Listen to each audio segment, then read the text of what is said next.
Salut à tous et bienvenue sur ce nouvel épisode du podcast Une vie de liberté.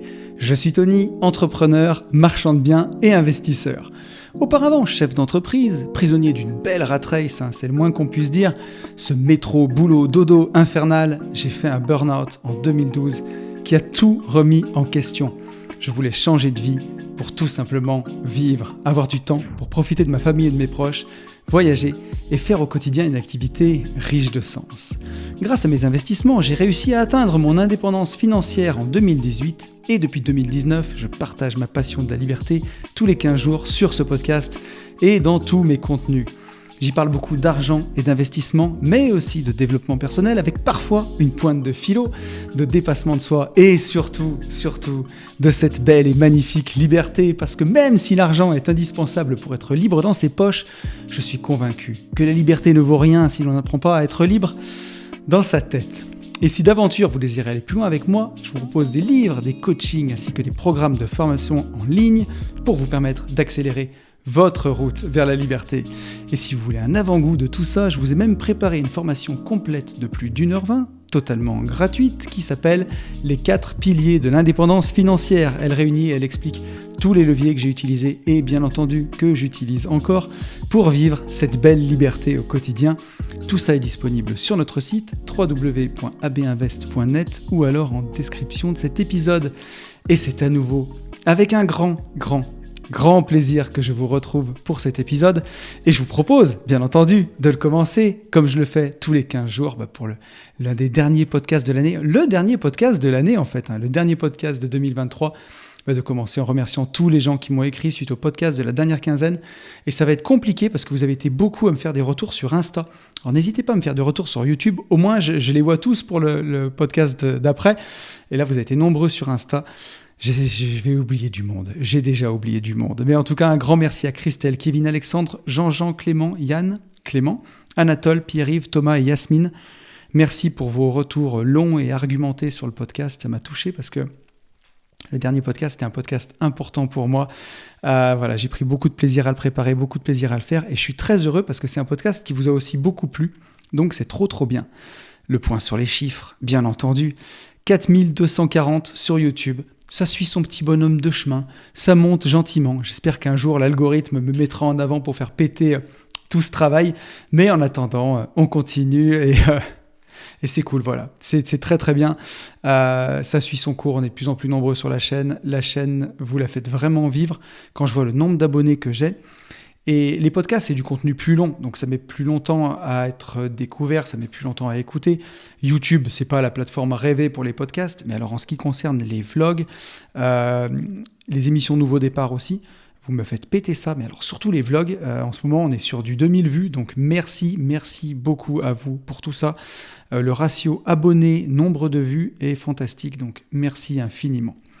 On arrive à 433 notes sur Apple Podcast, une note de plus, une note 5 étoiles de plus. N'hésitez pas à me mettre une petite note 5 étoiles sur Apple Podcast. Ça m'aide beaucoup à faire connaître mon travail. Et puis je vous rappelle que si vous voulez me contacter, le plus simple, c'est encore de le faire sur Instagram, où j'arrive encore à répondre à tout le monde avec du retard. Je suis navré. Mais nous sommes 9655. Les 10 000 se font désirer, mais on va finir par y arriver. J'espérais les avoir avant la fin de l'année. On ne sait jamais, un réel qui pète. À votre bon cœur. Donc n'hésitez pas à aller vous abonner à mon Insta si vous voulez un peu plus de tonton entre les podcasts et les vlogs. Et encore une fois, merci à tous ceux qui prennent le temps de liker, de commenter. Je sais ce que c'est, donc prendre ce temps après l'écoute d'un podcast, c'est grandement apprécié. Merci beaucoup à vous. Et je vous propose qu'on passe sans transition à la rubrique News. Les news, c'est qu'on sort d'une parenthèse indépendance qui a été encore incroyable. 16 participants. 4 couples cette fois-ci, le feu. Je fais un gros coucou à tous nos participants s'ils écoutent ce podcast. Merci à vous d'avoir rendu cette parenthèse aussi vivante, aussi, émotionnellement puissante. C'était fantastique. Et je sors aussi d'un super mastermind division foncière. Donc la parenthèse, c'était mercredi, jeudi, vendredi. Petit week-end et les hasards du calendrier, puisque à l'époque où on a mis les dates, ça s'est fait comme ça, on fait qu'on a eu Mastermind Division Foncière derrière 2 jours, où on a encore donné à fond pour nos 8 participants au Mastermind Division Foncière, que je salue aussi, merci à vous les gars, Pareil, une implication folle, beaucoup de questions, ça a rendu le truc ultra vivant. Donc encore merci. Mais voilà, j'arrive et je suis quand même claqué. Donc c'était vraiment super bien. On a eu un peu cette discussion avec Yann sur un des derniers podcasts privés où l'année 2023 a été extrêmement riche. On a fait plein de choses, on a vu plein de monde, on a fait beaucoup d'événements. Sur le marchand de biens, elle a été un petit peu plus compliquée. Mais sur les investissements qu'on fait long terme sur notre société patrimoniale, là, on a tout explosé cette année. Voilà, je vous donnerai les chiffres dans le podcast privé, mais enfin, on est très très content. On a beaucoup emprunté, voilà, on est très endetté cette année, mais pour des super biens immobiliers, on a aussi pas mal arbitré. C'était une année incroyable. Et je vous le dirai tout à l'heure, mais moi j'aime bien cette fin d'année et tout pour faire tout ça. Mais voilà, donc je vais aussi faire mon bilan, mais on peut en parler maintenant d'ailleurs. Je vais aussi faire mon bilan de fin d'année, mon tableau des besoins, pour ceux qui ont fait la formation PNL ou pour ceux qui ont même écouté mon podcast sur la PNL. Mais n'hésitez pas à faire la formation, elle est exceptionnelle. Et dans la formation, on a justement ce tableau des besoins. Et voilà, parfois, on se rend compte que si on veut être heureux, il faut répondre à tous ses besoins. Voilà, on ne peut pas être heureux si on répond qu'à une seule partie de ses besoins, ou en tout cas pas pleinement heureux. Et je me suis rendu compte que j'ai répondu à beaucoup de mes besoins cette année, et malheureusement, j'en ai bafoué d'autres. Mais c'est comme ça aussi, c'est toujours une histoire de curseur. Donc, je vais refaire mon tableau des besoins cette fin d'année.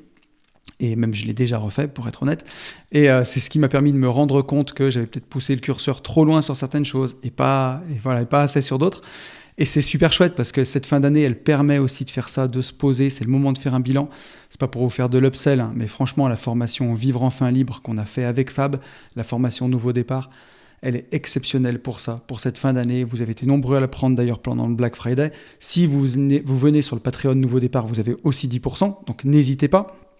Mais c'est une formation qui est idéale pour la fin d'année parce qu'elle permet de se poser, de voir justement de quoi on a besoin pour être heureux et comment on répond à ces besoins. Et c'est des outils qu'on utilise. C'est pour ça qu'ils fonctionnent. Comment dirais-je ? Ils fonctionnent, donc c'est pour ça qu'on les utilise surtout. Et en tout cas, on fait ce qu'on dit et on dit ce qu'on fait. Donc c'est effectivement des outils qu'on utilise. Et voilà, ça fait apparaître en tout cas que j'ai certains de mes besoins. Et voilà, notamment parfois des besoins sportifs ou des besoins un peu plus de liberté. Aujourd'hui, je pense qu'on est vraiment, je parle pour moi, pour Yann, pour Fab, vraiment des entrepreneurs créateurs. Moi, j'ai toujours été un entrepreneur TP avant dans ma vie. Et j'étais l'entrepreneur classique. Voilà, on a une entreprise de travaux publics, on pose des tuyaux, on fait les chantiers, le camion il rentre au bureau, on lave le camion, puis on recommence. Et ça pendant des années et des années. Et le fait d'avoir cette partie créative, même dans le marchand de biens, qu'on peut retrouver, et même dans la création de son patrimoine, dans l'arbitrage de son patrimoine, il y a ce côté créateur, vraiment entrepreneur créateur. Quand on fait un Airbnb Escape Game, quand on fait plein de choses comme ça. Et je crois que j'ai toujours besoin de nouvelles choses. Ça fait toujours du bien de continuer, d'avancer, de créer. Mais parfois, ça répond à un de mes besoins intellectuels. Mais une fois qu'on a créé le bébé, il faut le faire vivre. Et parfois, ça prend du temps. Donc, ça va permettre, cette période, de replacer le curseur comme il faut, au bon endroit, et de reprendre aussi un peu de temps pour soi, parce que c'est ce que j'adore. Vous le savez, hein, chaque première semaine de l'année, c'est une semaine que je passe dans le sud, voilà, ou en solo, ou avec ma compagne, où on prend du temps pour nous aussi, puis ça permet de faire une petite pause. Les vacances de Noël, elles sont idéales pour ça. Moi, je m'en souviens quand j'étais dans ma rat race, c'était vraiment mes vacances préférées parce que justement, on faisait une pause, on avait du temps pour profiter, du temps pour ses proches. Et c'était les meilleurs moments finalement pour faire ces choses-là, pour prendre du recul sur ce qu'on fait, lever la tête du guidon. Donc, je vous invite vraiment à déjà profiter de vos vacances, faire votre bilan de fin d'année, comment s'est passée l'année, quels sont vos objectifs pour l'année prochaine, votre tableau des besoins, si vous avez fait la formation, bien entendu, voir peut-être cette année ce que vous avez négligé et comment vous allez rectifier le tir, déplacer le curseur pour l'année suivante. Moi, en tout cas, c'est en route. De mon côté, on parlait de PNL, Fab n'est jamais très loin. Notre nouvelle formation Nouveau départ, qui s'appelle Activer la loi de l'attraction, elle est toujours dispo depuis le 6 décembre et pendant une semaine, elle va être à moins 20%. On vous a fait un pack de Noël. Si vous prenez les 3 formations d'un coup, vous avez moins 20%. Et si vous êtes sur le Patreon et que vous nous avez fait confiance pour une ou l'autre formation, on vous fera aussi moins 20% sur celle qui vous manque pour compléter la collecte. Je pense vraiment que on a vraiment foi dans ce qu'on fait avec Fab et vu les retours qu'on a des coachings intensifs, vu les retours qu'on a sur les formations, on sait que c'est quelque chose qui peut vraiment, vraiment vous aider. Donc on a voulu rendre ça encore plus accessible et faire notre petit cadeau de Noël. Donc toute la semaine, là, du 18 au 24, vous avez ce pack. Si vous prenez les 3 formations, vous avez moins 20%. Et si vous êtes sur le Patreon, sur le groupe privé, vous aurez aussi moins 20% sur les formations qui vous manquent. Voilà. Donc n'hésitez pas, si vous voulez savoir exactement de quoi il s'agit, je ne vais pas faire un podcast trop long là-dessus. Je vous invite vraiment à aller regarder notre dernier épisode de Nouveau Départ sur la chaîne où on en parle en long, en large et en travers. Il nous reste quelques places pour la parenthèse indépendance numéro 5 qui aura lieu du 17 au 19 janvier. N'hésitez pas à me contacter. Vous avez le lien dans la description de l'épisode. Je crois qu'il nous reste encore 4 ou 5 places. Donc n'hésitez pas si vous voulez venir vivre la parenthèse indépendance. Et d'ailleurs, je vous ai fait un super vlog qui est aussi sorti sur la chaîne, sur la dernière parenthèse. J'espère qu'il vous plaira. Un vlog un petit peu pour Noël aussi. J'espère que... déjà, il vous a plu parce qu'il est sorti. Vous avez fait de nombreux. Il y a eu beaucoup de vues. Mais voilà, n'hésitez pas à aller le voir. Nouveau départ numéro 2, notre coaching intensif avec Fab. Pour l'instant, ça fait partie des arbitrages de l'année prochaine aussi. On avait une date en février, une date en mars. On risque, je pense, de faire une seule date. On va en parler tous les deux. Donc, n'hésitez pas à m'écrire si jamais vous voulez participer au coaching intensif Nouveau départ. On a déjà fait une session, je vous le disais tout à l'heure, c'était exceptionnel. Ça fait vraiment partie des belles choses qu'on a fait en 2023. Et je pense qu'on fera une seule session pour les deux. N'hésitez pas à me contacter si ça vous intéresse. Le Mastermind LCD du 15 et 16 février, vous l'avez rempli à bloc et ça nous touche énormément parce que justement tous les bénéfices sont reversés pour la carrière de Bourama. Donc merci, merci, merci infiniment à vous de votre confiance et je vous retrouverai le 15 et 16 février aux côtés de mes compères pour parler LCD. Et puis j'en profite aussi, je vous parlais du Mastermind d'Esprit Foncier tout à l'heure avec Ben. Notre Mastermind sur la division foncière et le marchand de biens, c'est à peu près à égalité aujourd'hui. Moitié division foncière, moitié marchand de biens. Ça aura lieu le 4 et 5 avril, la prochaine édition. Il reste encore quelques places, donc n'hésitez pas. Il y a une chose dont je vais vous parler. Je vais lancer un appel à la communauté. C'est la première fois que je fais ça. Et je vous parlais de mon tableau des besoins tout à l'heure. Et j'avais un voyage au Japon en 2024. C'est quelque chose que j'ai vraiment envie de faire. Je devais m'occuper de l'organisation de ce voyage en 2023. Et en faisant mon tableau, je me rends compte que ça fait partie des choses qui sont passées à la trappe, l'organisation de ce voyage. Et je voulais lancer un appel à la communauté. Si dans la communauté, j'ai quelqu'un qui vit au Japon, j'ai un passionné du Japon, j'ai quelqu'un qui organise des voyages au Japon, manifeste-toi par mail ou sur Instagram. Voilà, parce que je pense que j'ai besoin d'un petit coup de main pour gagner du temps pour l'organisation de mon voyage. J'aimerais faire ça idéalement au mois d'avril. Donc le Japon, c'est pour toute la génération années 80 comme moi, Club Dorothée, manga, ça fait partie du rêve et c'est vraiment un voyage que je veux réaliser en famille. Donc je lance cet appel, sait-on jamais, je me dis que ça pourrait être aussi sympa de l'organiser avec quelqu'un de la communauté. La dernière chose aussi que je voulais vous dire, c'est que les patients sont récompensés en ce moment. Ça fait des années maintenant dans ce podcast que je vous parle d'investissement en bourse, en DCA. Attention, ceci n'est pas un conseil d'investissement, bien entendu, mais que je vous dis d'investir régulièrement en bourse, tous les mois, la même somme, ou en crypto. Et là, on a eu 2 ans de disette. C'est le moins qu'on puisse dire sur les marchés où c'était pas foufou, quoi. Et quand Warren Buffett dit qu'investir en bourse, c'est pas sexy, c'était pas sexy du tout, quoi, d'acheter un actif qui ne fait rien. Et là, ça repart. Voilà, ça repart depuis quelques semaines. Je ne sais pas ce que ça donne. Je n'ai pas de boule de cristal, ou en tout cas, elle est cassée pour l'instant. Donc, on verra. Mais ça fait plaisir, en tout cas, quand les marchés repartent, de voir un peu les récompenses arriver. Ça fait vraiment plaisir. Donc je pense qu'il y en a beaucoup d'entre vous qui m'écoutez, vu le nombre de formations ETF qu'on a partagées, qu'on a fait, qu'on a vendues. Vous êtes nombreux à investir en ETF et voilà, ça fait plaisir quand les marchés repartent, quand on a chargé pendant 2 ans où il ne se passe pas grand-chose. Ça fait chaud au cœur quand même, donc c'est bien de le dire. Et puis je vais finir en vous souhaitant tout simplement un joyeux Noël. Un joyeux Noël à tous, c'est une de mes saisons préférées, c'est un de mes moments préférés. C'est le moment où on va faire des fêtes en famille, où on se réconcilie parfois avec des gens à qui on n'a pas parlé depuis longtemps, où on revoit des gens, où on ouvre son cœur. Et c'est aussi le moment où on se récompense quand on a bien travaillé, quand on a fait une année acharnée sur ses invests. Et je sais que vous l'avez fait aussi. Donc voilà, profitez-en, reposez-vous, cachez le téléphone un peu, coupez les podcasts même. Prenez du temps pour vous, profitez, c'est vraiment important. Donc encore un joyeux Noël. Et je vous propose qu'on revienne sur le podcast de la dernière quinzaine, mon podcast hommage à Paul Walker, à ce cher Polo qui nous a quittés il y a maintenant 10 ans. C'était un podcast important pour moi. Vous savez à quel point j'aime les voitures, et pourtant je ne suis pas le meilleur pilote. Mais alors loin de là, j'ai quand même ma petite coupe du karting qui est derrière. Mais voilà, je ne suis pas le meilleur, mais par contre, les voitures, ça m'a toujours passionné, j'ai toujours aimé ça.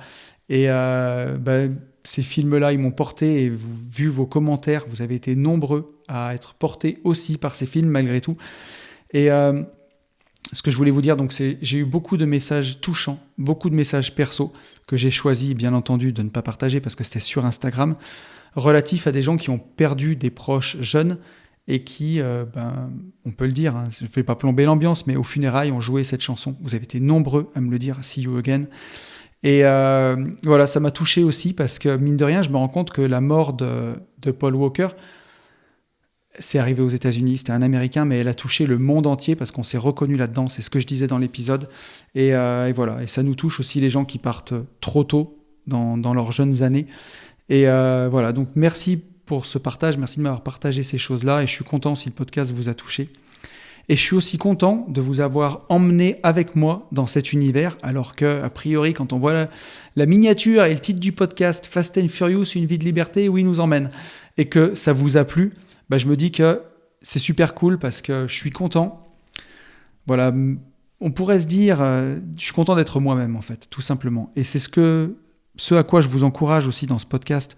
J'avais fait des podcasts, le podcast sur Grégory Le Marchal, sur le courage d'être soi, par exemple. Et à quel point c'est important, c'est pas parce que je suis marchand de biens, c'est pas parce que ma banquière ou mon notaire écoute ce podcast, je vous salue, que je dois arrêter les sujets qui, moi en tout cas, me touchent, même s'ils peuvent paraître ou enfantins, ou dérisoires, ou je sais pas ce qu'on peut dire, ou en tout cas nostalgiques, trop personnels, peu importe en fait. Je suis content de continuer à traiter les sujets qui me plaisent, sans me prendre la tête, et ça me fait beaucoup, beaucoup de bien. Et je pense que ça vous plaît aussi, donc c'est trop bien. On a un premier message de Thomas qui me dit « Hello Tony, je viens d'écouter ton podcast sur le Paul Walker.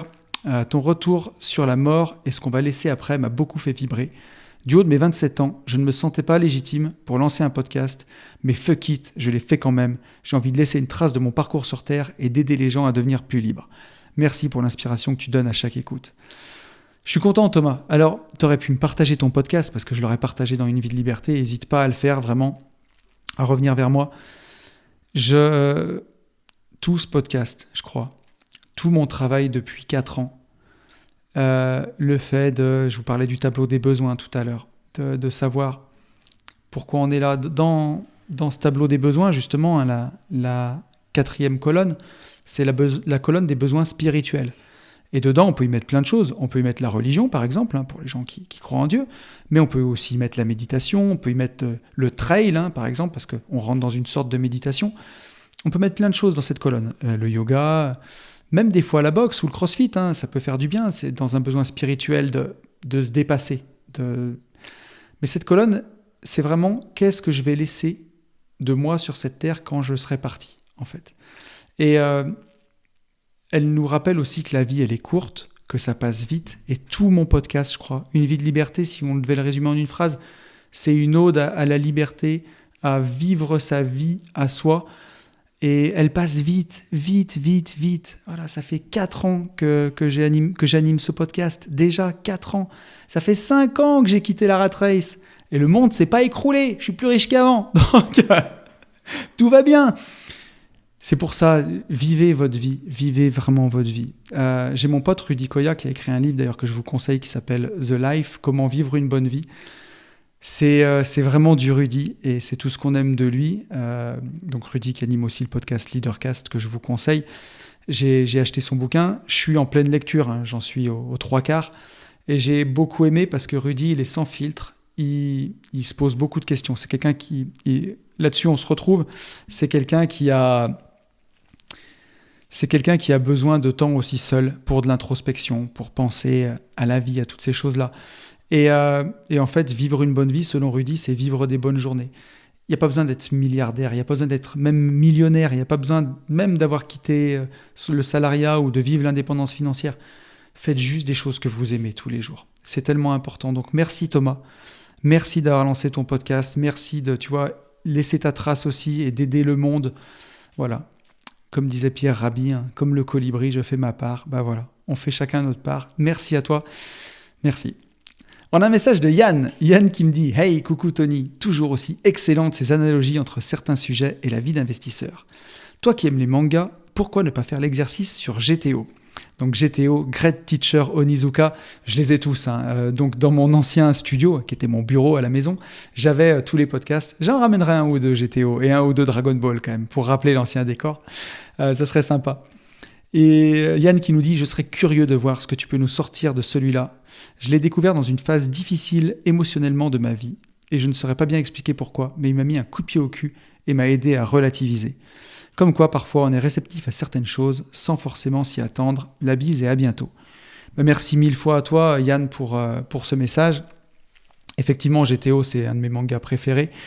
Il y aurait tellement de choses à dire sur l'investissement et GTO. Je ne vais pas spoiler ici, mais voilà.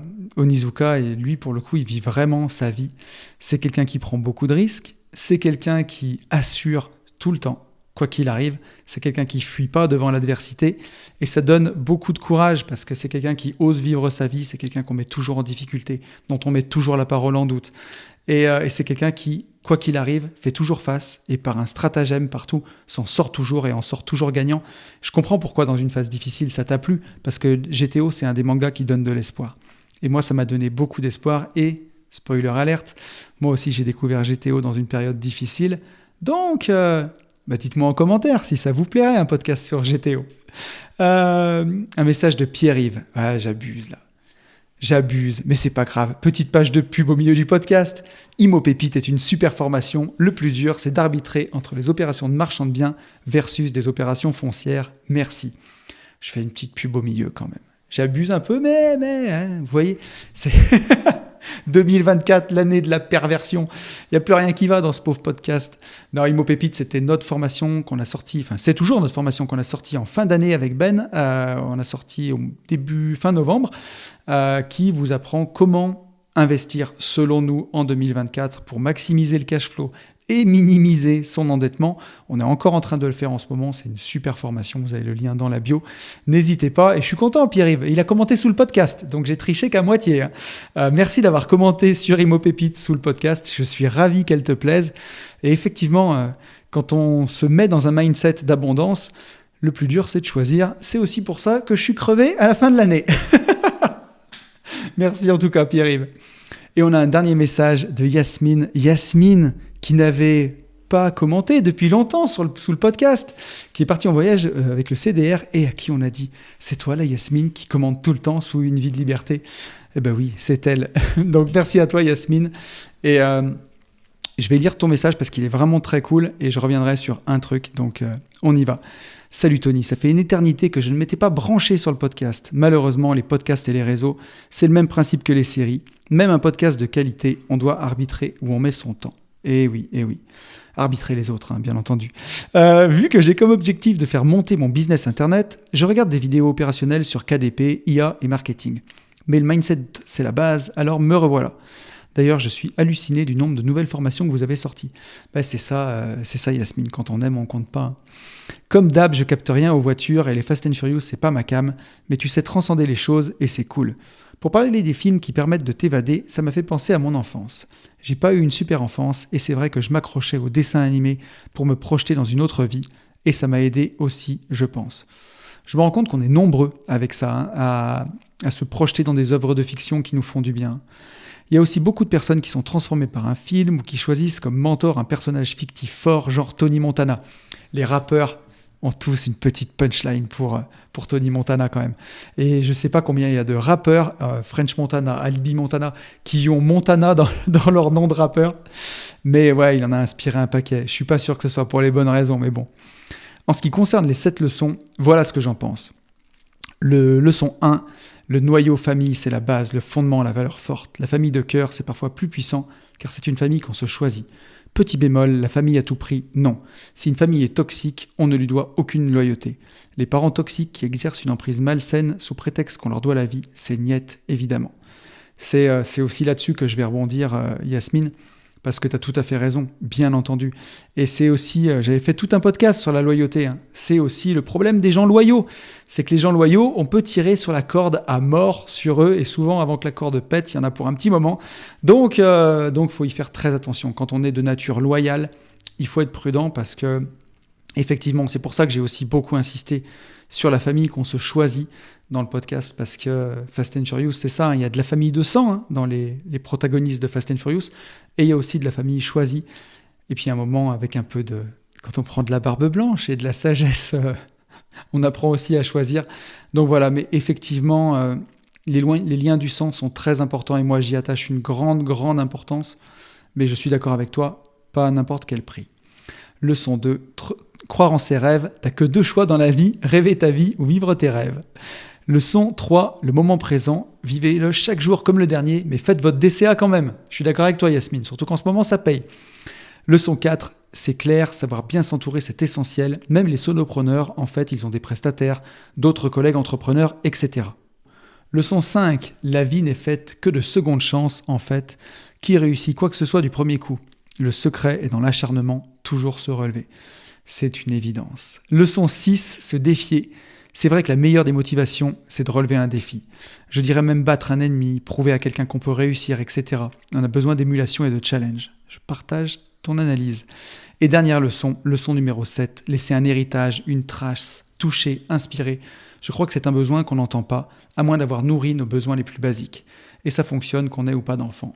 Big up à tous nos disparus qui nous inspirent et dont le souvenir nous porte. Merci beaucoup à toi Yasmine. Je voulais surtout revenir sur ton dernier message. Effectivement, comme tu dis, il y a des disparus qui nous inspirent, qui nous portent.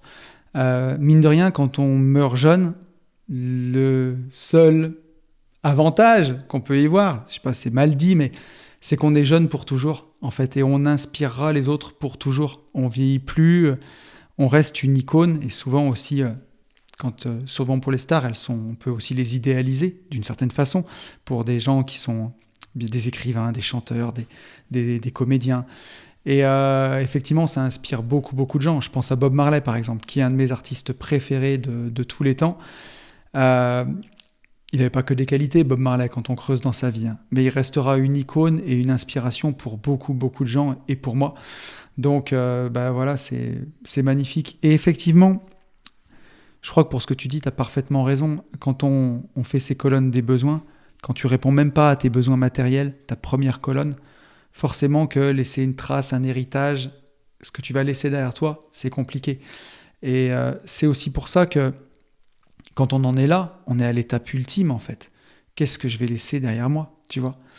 Et c'est encore plus puissant de penser ça dans une société où, je ne veux pas faire mon déprimant, mais il y a des fois, on a l'impression qu'on va vers de la désolation et du chaos. Et je trouve que c'est chouette d'avoir individuellement, même si individuellement, on ne peut pas changer le monde. C'est compliqué, c'est difficile de changer les choses. Mais si chaque personne fait son effort à son échelle de se dire comment moi je peux être une meilleure personne, comment moi je peux impacter positivement le monde et quelles traces je peux laisser pour aider les autres, si tout le monde était dans cette démarche, alors on changerait le monde. Donc ça commence encore une fois, comme le disait Michael Jackson, par soi-même, quoi. If you want to make the world a better place, take a look at yourself and make a change.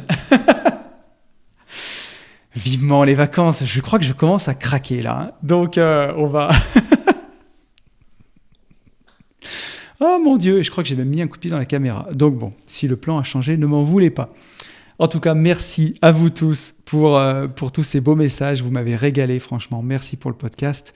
Et je vous propose qu'on passe au podcast de la quinzaine, un podcast avec un invité dans ses bureaux même, c'est là qu'on les a inaugurés, c'est Nico Popovic qui est venu me payer une petite visite ici. Nico, c'est quelqu'un que j'apprécie beaucoup. Au départ, j'étais un auditeur de ses podcasts, et oui, j'ai connu Nico comme ça, sur ses podcasts. J'avais déjà quitté la Rat Race quand je l'ai découvert, mais j'ai beaucoup apprécié son podcast. Aujourd'hui, on fait beaucoup de choses. Je n'ai pas le temps de tous les écouter, mais chaque fois que je peux écouter un épisode, c'est toujours un plaisir. Il fait beaucoup d'analyses de fortune, d'analyses de sportifs, d'analyses d'émissions autour de l'argent. C'est très, très intéressant. On avait fait un podcast il y a 3 ans ensemble avec Nico sur Une vie de liberté et il avait eu aussi la gentillesse de m'inviter sur sa chaîne. Et là, on a fait la même chose. Le podcast sur sa chaîne est déjà sorti. Je vous invite vraiment à aller l'écouter. Immobilier Compagnie, Nicolas Popovic sur toutes les plateformes de podcast, toutes les bonnes crèmeries de podcast ou alors sur YouTube, sur sa chaîne YouTube. Voilà, on avait passé d'excellents moments et je suis content parce qu'on a passé la journée ensemble avec Nico. Il est venu ici me voir dans ma ville et c'était super chouette. Il a eu la gentillesse aussi de m'offrir son nouveau livre sur les crises financières et j'ai décidé, et on a choisi même tous les deux, de faire cet épisode avec lui sur les crises financières. C'était important pour moi parce que c'est un sujet qui est très intéressant, c'est un sujet auquel je me suis beaucoup intéressé. J'ai pu confronter tous mes points de vue là-dessus avec Nico. Au moment où on a fait le podcast, j'ai pas eu le temps de lire tout son livre, mais j'en avais lu un bon tiers et surtout toutes les parties où Nico s'exprime, donc on a bien pu discuter. Depuis, je l'ai fini. Je vous confirme que c'est un très très bon ouvrage, comme le premier livre de Nico, Devenir riche sans argent, que j'avais beaucoup beaucoup aimé. Donc je vous invite vraiment à aller découvrir ce livre. Et en attendant, pour vous donner un avant-goût et pour vous donner envie, je vous propose de découvrir tout l'échange qu'on a eu avec Nico. On a parlé des crises, mais pas que, parce que quand on met 2 pipelettes et surtout 2 podcasteurs dans la même pièce, on n'arrive plus à les faire taire. Je vous laisse avec le podcast, j'espère qu'il vous plaira. Je vous retrouve juste après. Et je vous retrouve en compagnie de Nico. Ça va Nico ? Salut, ça va très bien, merci. Donc merci d'être dans les bureaux, d'être là avec moi. Ça me fait très plaisir, ça fait longtemps, alors ça me fait encore plus plaisir. Un vrai podcast en live, on est vraiment, on est vraiment l'un à côté de l'autre, quoi. Mais alors après, moi, tu sais que j'aime pas trop qu'on se voit pas, en fait. Dès que je t'avais, la première fois qu'on s'était vu, je te l'avais dit. Ouais, on avait fait un podcast ensemble. C'est il y a combien de temps maintenant ? 3 ans au moins, un truc comme ça. Tu venais de lancer une vie de liberté, il y a quelques mois. Ouais, c'est ouf. Donc je crois que c'était début 2020 ou quelque chose comme ça. Donc ouais, ça fait... Moi, j'aurais dit 2019, mais j'ai peut-être mauvaise mémoire. Je sais plus. Mais effectivement, peut-être. C'était quelque chose comme ça. En tout cas, on avait fait 2 podcasts, un sur ta chaîne et un sur la mienne. Et moi, j'étais très heureux parce que avant de faire des podcasts, je suis un auditeur de podcast et je suis toujours un auditeur de ton podcast. Donc, c'est toujours un plaisir quand tu viens, en tout cas. Merci.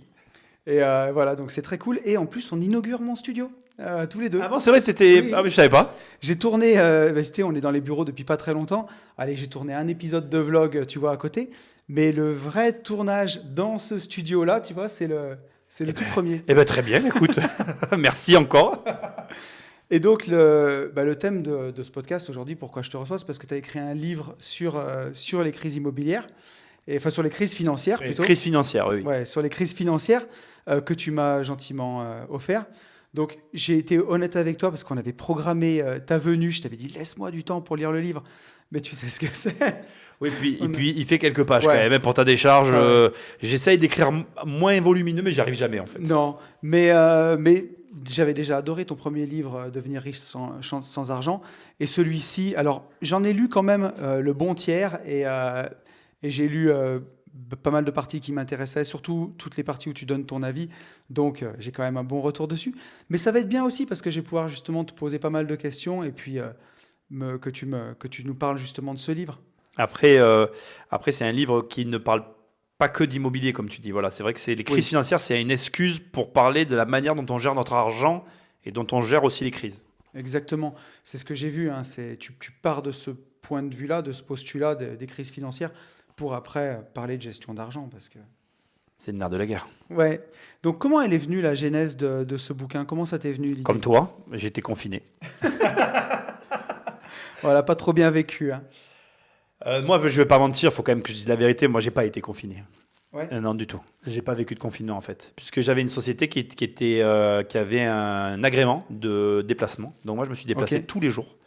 J'ai vu la ville d'Avignon comme je l'avais jamais vue vide. Ouais, j'imagine. J'ai cru que j'étais dans, tu sais, le film avec Will Smith. J'oublie Ouais, toujours dans Je suis une légende. Ah oui, vraiment, franchement, je prenais la route, il n'y avait personne. Mais en fait, bon, ça m'est venu parce que le vrai truc, c'est que quand j'étais un soir chez moi, je m'en rappelle encore, hein, ça m'a marqué, et je réalisais qu'en fait, indirectement et directement, j'avais traversé 5 crises. Ok. Voilà. Et c'est vraiment ça la genèse du livre. Hein. Et je me suis dit, c'est vrai quand même que tu as traversé 5 crises, on va dire une où j'ai vraiment souffert, Ouais. et finalement 4 où j'ai pas souffert. Ok. Et je me suis dit, c'est dingue parce que là, je voyais autour de moi des gens qui souffraient. Et je me suis dit, tu vas quand même écrire un bouquin parce que c'est pas normal. Moi, il y avait une phrase que je répète tout le temps, même encore aujourd'hui, je la dis tout le temps. Je dis, on gagne de l'argent pour les moments où ça va pas aller en fait. Ouais. Et la plupart des gens, quand ils gagnent de l'argent, ils ne pensent pas au moment où ça va pas aller. Et du coup, j'en ai fait un bouquin, quoi, voilà. Et tu sais que c'est marrant ce que tu dis parce que c'est vraiment quelque chose que je me suis dit. On en parlait parce qu'on a déjeuné ensemble à midi sur la société de marchand de biens qu'on a créée il y a maintenant bientôt 5 ans. On a eu 3 années extrêmement fastes et effectivement, au moment où on enregistre ce podcast, on est en fin 2023. On va pouvoir parler du contexte actuel, hein, mais les taux ont augmenté. Il ne se passe pas grand-chose et 2023, ça ne sera pas une année exceptionnelle pour le marchand. Et nous, on est plutôt fourmis que cigales, tu vois. Donc, on a fait nos petites réserves de fourmis. Et c'est vrai que pour des années comme ça, bah, t'es content que quand tu crames tout. Non, mais c'est ça. Et vraiment, alors, on se voit au bon moment. Moi aussi, j'ai la sensation que 2024 va être vraiment à l'image de 2023. Et Ouais. je pense qu'il va y avoir des difficultés pour certaines personnes. Malheureusement, je ne le souhaite pas, hein, mais malheureusement, je le ressens comme ça. Donc, c'est vrai qu'il va falloir trouver quoi faire et comment le faire. Et je pense qu'il y a des personnes pour qui c'est difficile, quoi. Ouais. Et tu parlais du Covid tout à l'heure pour en revenir au Covid et au confinement.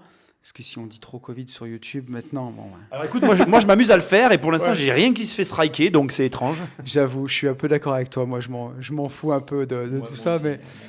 Mais tu vois, je venais de me diversifier au moment où on a eu le confinement et j'avais vendu pas mal de mon immobilier pour justement rentrer en bourse. Moi, j'investis. C'est pour ça que j'ai suivi avec attention, tu vois, tous les premiers chapitres de ton livre, parce que j'investis en bourse depuis 2008 et moi, j'ai eu la chance de rentrer vraiment juste après la faillite de Lehman Brothers et donc de rentrer sur un point bas. Ouais. Et en fait, j'ai gagné de l'argent en bourse depuis presque tout le temps parce que on a eu les soubresauts que tu décris, on a eu la crise en 2012, mais vraiment, la première porte que je me suis mangée, c'était le Covid, et j'étais toujours rentré, tu vois, en DCA, chaque mois, un petit peu d'argent, et c'est vraiment à partir de 2018, 2019, où j'ai arbitré des biens, et où chaque fois que je vendais un bien, je remettais la moitié en bourse, et l'autre moitié pour faire de l'apport sur de l'IMO, tu vois, j'avais eu cette stratégie. Et l'argent, quand ça a baissé en 2020, il y avait de l'argent qui était en bourse depuis 2 ans, où j'étais rentré sur des points assez hauts, mais j'ai pas paniqué, tu vois. Donc, je l'ai assez bien vécu, mais je pense aussi que ça vient de mon éducation financière, tu vois, qui était forte, où on panique pas. Mais par contre, il y a beaucoup de gens qui ont paniqué. Et le problème, c'est que c'est beaucoup de la psychologie et que malheureusement, en fait, tu as la chance aujourd'hui d'avoir, et je ne savais pas que tu faisais ça, tu as la chance d'avoir des revenus diversifiés et Oui. je pense solides. Et c'est ce qui te permet aussi de ne pas paniquer. Les gens n'ont pas cette situation-là. Hein. Il faut quand même être honnête. Hein. Ouais. Et tu vois, d'ailleurs, ma banquière m'avait dit qu'elle a vu des gens faire n'importe quoi pendant cette crise-là. Des gens qui avaient placé, ils avaient 100 000 euros d'apport pour leur maison. Elle m'a raconté ça, ma conseillère. Et quelques mois avant, ils se disent, oh, on va les mettre en bourse, rentrer sur le plus haut. Tu sais, c'était l'euphorie, quoi. En se disant, bah, ça nous fera ça de moins à emprunter. Et ils sont sortis avec perte et fracas dans les premières semaines de baisse. Et sur les 100 000, ils ont récupéré 70 000 euros. Ils ont encaissé une perte sèche. Alors encore, honnêtement, ton histoire, je la trouve raisonnable. Je connais pire. Bah, raconte-nous. Non, mais non, mais moi, je connais des personnes, tu vois, alors dans l'immobilier qui repartent avec un crédit. Hein, voilà, Ouais. nous, on est du métier, donc pour toi, ça paraît hallucinant. Mais moi, je connais des gens qui font une opération immobilière et qui repartent avec 25 000 euros de dette. Wow. Et donc Ouais. ça, tu vois, ça te met un coup dans la vie pour longtemps. Je connais des personnes qui mettent de l'argent, on parle de bourse, mais dans les cryptos, qui repartent avec 0. Ouais. Donc c'est vrai qu'aujourd'hui, ton scénario est un scénario positif dans le négatif. Je ne sais pas si ça se dit, mais Ouais, complètement. voilà. Et encore une fois, j'ajoute, c'est important. Alors après, moi, c'est ma vision, et je pense que je la retranscris un peu dans le bouquin. Je pense qu'il faut d'abord se stabiliser sur une source de revenus. puis après passer à une seconde, et puis à une troisième. Je pense que c'est ce que tu as fait et c'est ce qui te permet d'être serein. Oui. Et je pense que beaucoup de gens qui nous écoutent malheureusement, et c'est quelque chose à moi on me dit oui regarde tu fais plein de trucs. Moi je fais que de l'immobilier en fait. Hein. Ouais. Tout ce que je fais c'est que de l'immo. Alors c'est mon défaut parce que moi je fais que ça. Par contre je suis très peu diversifié. Récemment j'ai fait de la crypto depuis 2-3 ans mais c'est très récent et voilà. Mais je suis très peu diversifié. Tu vois là j'ai calculé la crypto.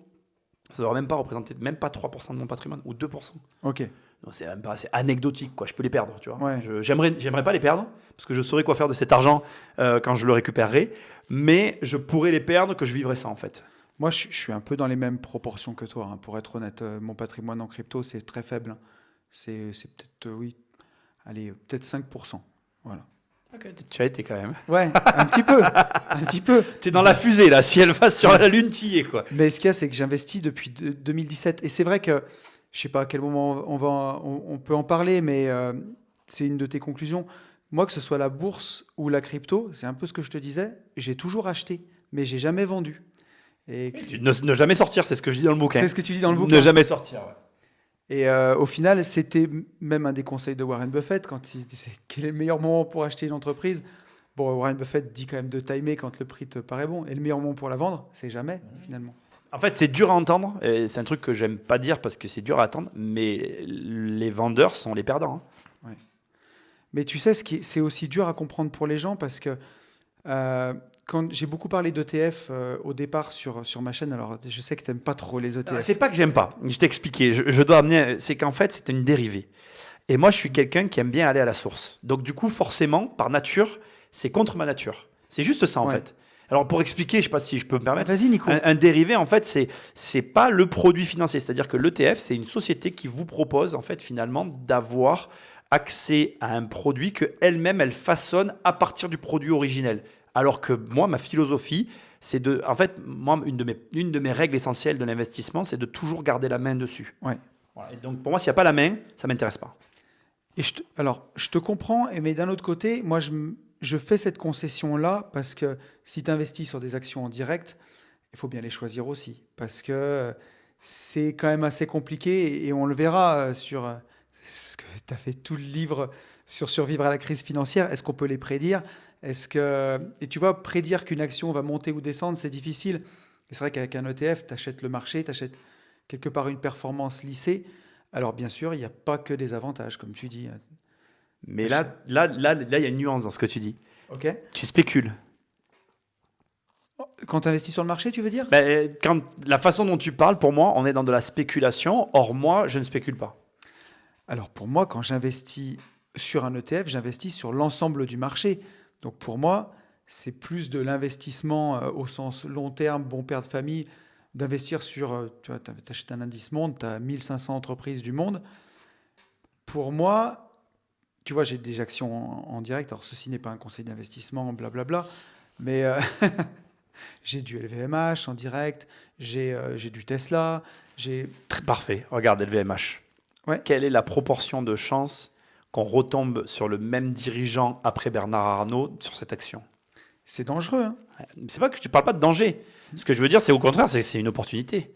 Aujourd'hui, ce mec, quand tu regardes le capital qu'il avait de départ, le multiple qu'il a appliqué sur son capital, c'est un génie. Après, on peut ne pas l'aimer, je ne remets pas ça en cause. Ouais. Mais je veux dire, n'importe quel investisseur peut se dire, je donne de l'argent à ce gars parce que je lui confie et je lui fais confiance.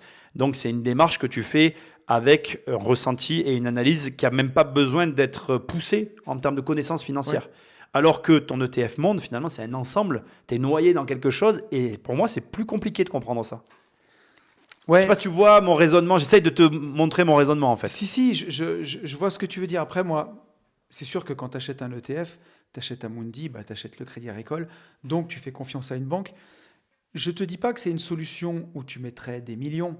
Mais pour des gens, tu vois, qui ont des petits montants à investir tous les mois en DCA, ça permet de faire un investissement qui est assez facile à mettre en œuvre, qui t'offre une perspective de gain qui est la performance du marché. Alors, encore une fois, les performances passées ne présagent pas des performances futures, mais l'histoire nous a montré que la bourse mondiale, elle faisait entre 8 et 10% par an.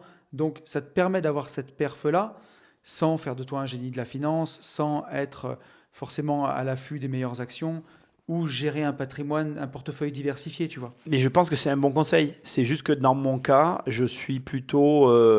J'aime bien savoir qu'entre moi et ce que je possède, il n'y ait pas un intermédiaire. C'est vraiment ça. Ouais. Je ne remets pas en cause la bonne stratégie. C'est vraiment l'intermédiation qui me. Tu vois?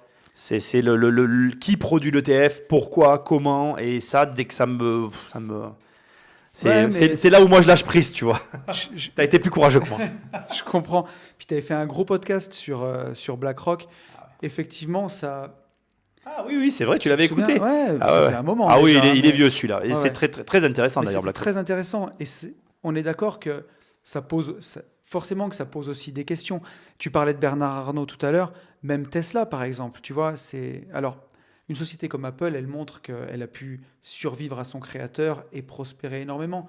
Mais c'est vrai que demain, Tesla, Mais tu vois, regarde, mise un peu sur un c'est homme, des quand sujets, même. c'est des sujets que j'ai pas l'occasion de parler, que je trouve très intéressants, merci. Tu vois, Apple survit parce qu'elle a failli mourir une fois déjà. Donc Ouais. je pense que le fait que Steve Jobs soit revenu, il a anticipé l'erreur qui a été commise. Ça me paraît évident. Connaissant l'homme, c'est certain. Par Oui. contre, aujourd'hui, Tesla... Tu veux dire quand il est revenu, il a fait en sorte que la boîte puisse lui survivre. Ben, je l'envisage pas autrement, non. Ouais, je suis d'accord. Je pense qu'il avait déjà préparé l'erreur qu'ils allaient se prendre s'il n'était pas revenu, tu vois. Ouais. Donc, par contre, Tesla, on ne sait pas. Il n'y a pas eu tu vois, finalement, c'est là où tu te rends compte que l'histoire d'une entreprise, elle est importante. Et on revient à ma situation qui fait que j'aime pas ce système d'ETF, c'est que je préfère mettre mon argent sur Apple par rapport à son histoire et à ce que j'en comprends, que confier mon argent, excuse-moi, c'est une image, mais on va dire que tu es BlackRock. Finalement, l'ETF, c'est je donne l'argent à BlackRock et puis lui, il le met dans l'ETF qui me dit, quoi. Ouais, je suis d'accord. Alors bon, après, il y a des Oui, règles. Hein. non, mais je sais. Ça réplique la Je- performance du marché. Voilà, non mais je n'attaque pas le système parce que d'abord, il faut le savoir, je ne connais pas les ETF, premièrement, donc tu t'y connais mieux que moi, donc je pense que ton avis est meilleur que le mien. Deuxièmement, on va pas se mentir, j'ai des moyens, donc ton argument, il est plus que recevable. C'est-à-dire que quand tu as de l'argent, c'est facile de dire, je choisis ceci et pas cela. Et effectivement, il faut commencer.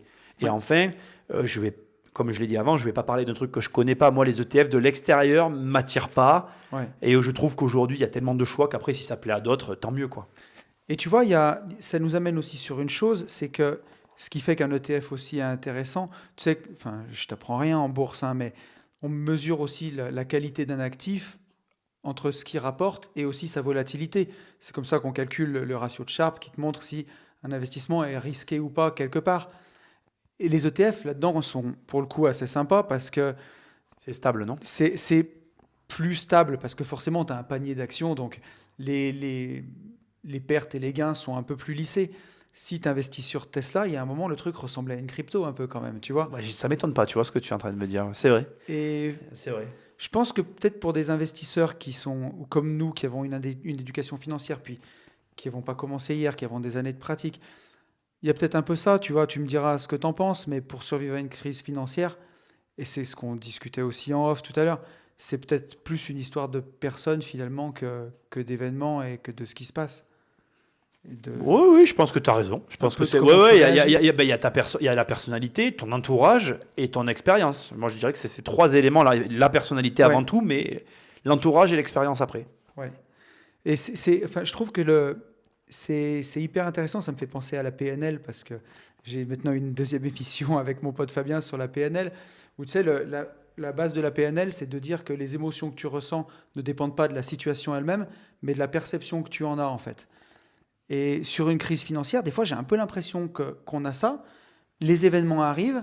Alors, est-ce que tu étais suffisamment préparé ou pas? Et puis, il y a comment tu réagis quand ça arrive. Parce que typiquement, tu vois, je te parlais de bourse tout à l'heure, pour reboucler sur ce qu'on disait tout à l'heure, parce que tous les deux, on fait des digressions, mais bon.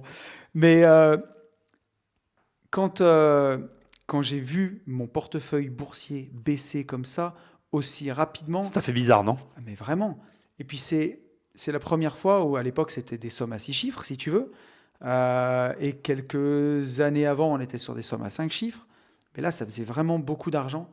Et Qui s'envolait en fumée. ouais, vraiment, sur le truc. Et j'ai trouvé que j'étais resté vraiment, vraiment zen pour le coup, puisque je venais de vendre un bien immobilier et j'ai continué de rentrer.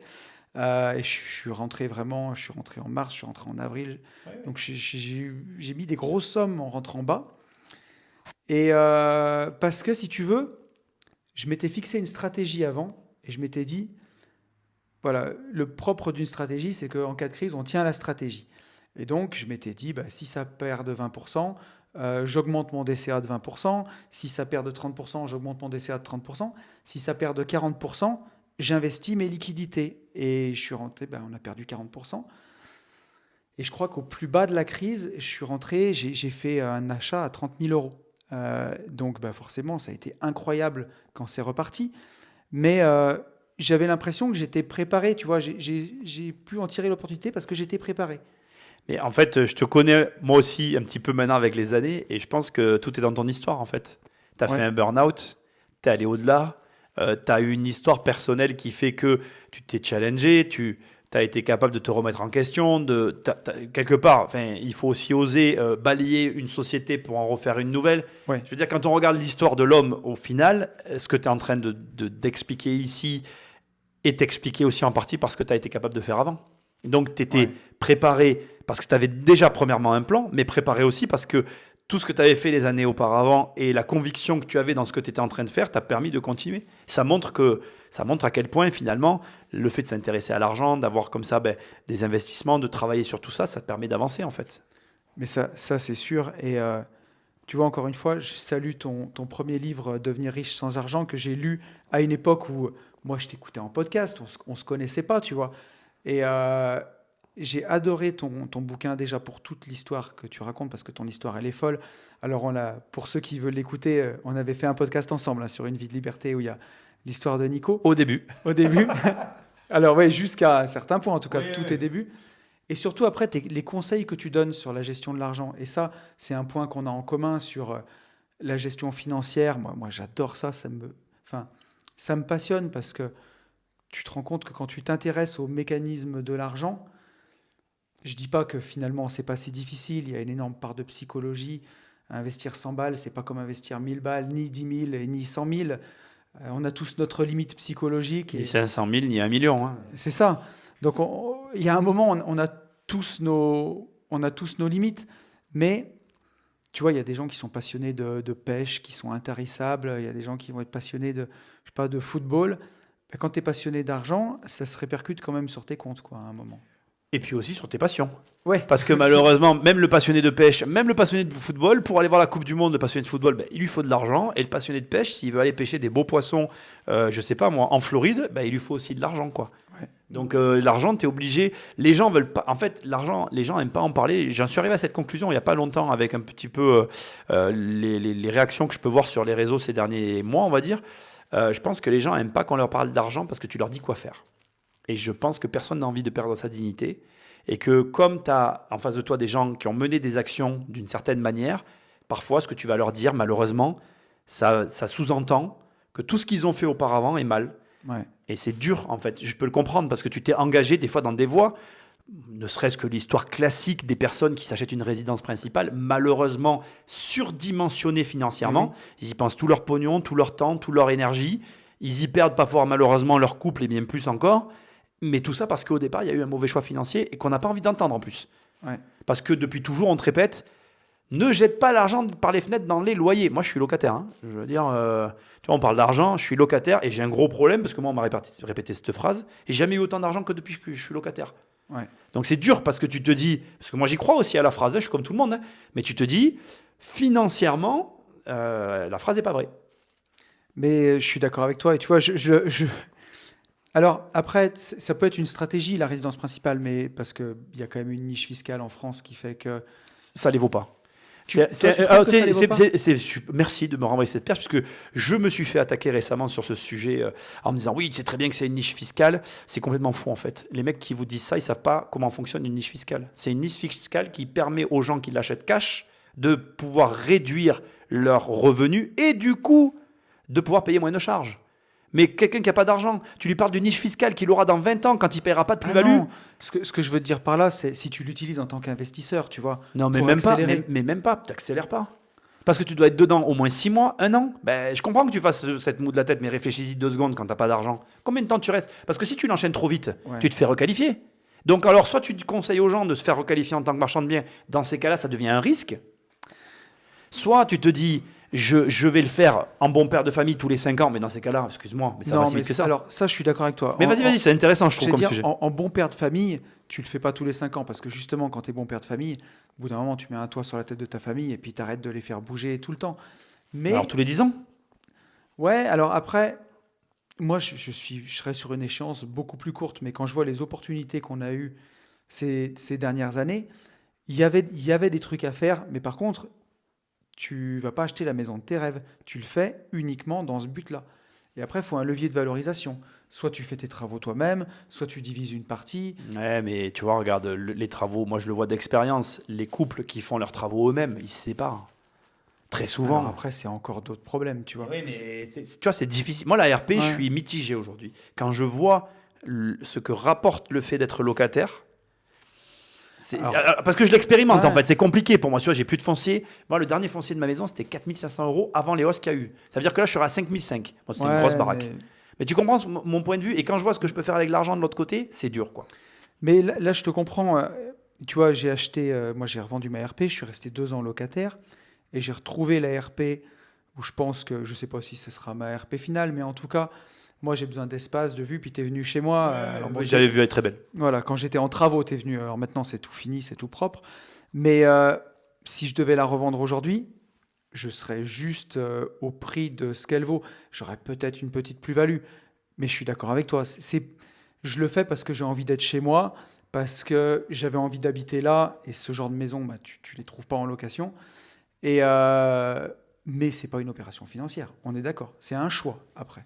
Ça me limite sur d'autres trucs. Moi aujourd'hui, alors que je sois transparent, hein, nous aussi on va acheter notre maison parce que ma femme, parce que notre fille, comme tu dis, etc. Mais moi personnellement aujourd'hui, c'est compliqué dans ma tête, tu vois, cette histoire. Depuis que je suis Ouais. locataire, moi je l'avais jamais été. Hein, ça fait depuis avant le Covid. Je sais même pas 2019, donc ouais c'est ça. Depuis 2019, je suis locataire. Donc tu vois, depuis ce jour et là à aujourd'hui, je suis toujours locataire. Je pense que ça va changer dans les prochaines années, mais c'est compliqué de repasser de l'autre côté parce que ben voilà, là quand c'est un confort quand même, quand t'as un truc de pété, t'appelles le propriétaire, il répare. Ouais. Enfin, il y a un confort quoi. Hein. C'est pas moi qu'on appelle pour me dire, là, en l'occurrence, ça serait ma femme, chérie, il y a ça qui est cassé, il faut réparer, tu vois. Ouais, je vois. C'est des points de vue qui se défendent. Après, moi, c'est vrai qu'à bout d'un moment, j'avais envie d'investir, tu vois, d'investir ma maison. Mais c'est très intéressant. Je voulais qu'on revienne un peu sur les crises parce que tu vois beaucoup de gars, que ce soit sur tu sais, toutes les chaînes financières, BFM TV et compagnie. Je vais pas tous les citer, mais tu sais, tous les mecs qui hurlent à la crise financière imminente. Moi, j'ai coutume à dire qu'une horloge cassée, elle donne quand même l'heure juste 2 fois par jour, tu vois. Donc, à force d'hurler, il y a forcément un moment où ils ont raison ou pas, tu vois. Et bon, tu vois très bien. Alors, je sais pourquoi j'ai regardé ma montre, parce que je porte une horloge qui ne marche pas. Ah, elle est Elle cassée, est la cassée, tienne ouais, mais je la garde. Ma femme comprend pas. Elle a minuit moins le quart, et bref, c'est symbolique, elle donne l'heure 2 fois par jour. Bah, tu vois. Elle est pas mal celle-là. Tu t'y attendais pas, ça. Non, vraiment pas. Et j'ai même pas vu que ta montre était pas. C'est volontaire, c'est volontaire. Ok. Bon, bah, tu vois, comme quoi c'est une très belle, une très belle transition. Est-ce que, selon toi, on peut prédire ces crises financières? Non. Et je pense que malheureusement, j'ai quelque chose à dire sur le sujet. J'ai des clients, des personnes que je côtoie, etc., qui suivent certains des experts auxquels tu fais référence. Ouais. Et le gros problème que je trouve derrière ça, c'est que ces gens-là n'incitent pas à l'action. Et que le temps qu'ils ont passé à suivre des Oui. conseils de peur sur la crise, dans l'attentéisme d'eux, pendant ce temps-là, moi, pendant des années, j'ai acheté des biens, j'ai fait des choses. Et donc, du coup, eux ont perdu de l'argent. Le problème de la peur, c'est que c'est un outil puissant, qu'on vous alerte sur des choses très bien, mais que ça ne vous empêche pas d'avancer. Surtout que, et c'est ce que j'essaye de faire pendant tout le bouquin, pendant les crises, vous en avez toujours qui s'enrichissent de façon indécente. Donc ça veut dire que oui, même s'ils pouvaient le prédire, ils ont raison. Donc, opportunité, ascenseur social. Ok. Parce que, oui, tu vois, moi, à chaque fois que. Bon, forcément, il y a des moments où ils ont raison. Parce que quand tu cries tout le temps au loup, il y a tous les. Je trouve même pas.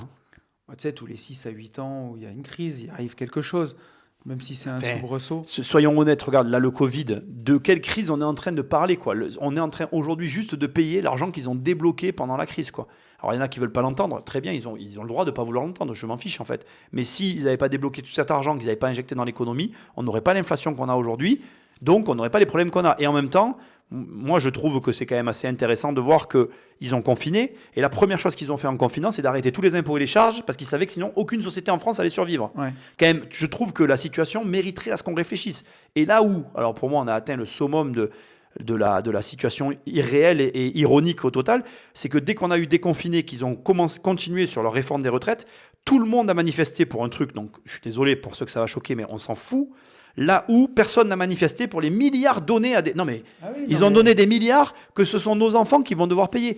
T'es de quelle année? 81. On a un an d'écart. Donc toi et moi, quand on est né, on devait à peu près 19 000 ou 17 000 euros à l'État. Et aujourd'hui, nos enfants, ils doivent plus de 40... Je crois que c'est 44 000 euros à l'État. Ça va s'arrêter où? Ça n'a aucun sens. Ça, tu vois, c'est quelque chose de vraiment intéressant qu'on aborde ça parce que tu as beaucoup étudié le sujet.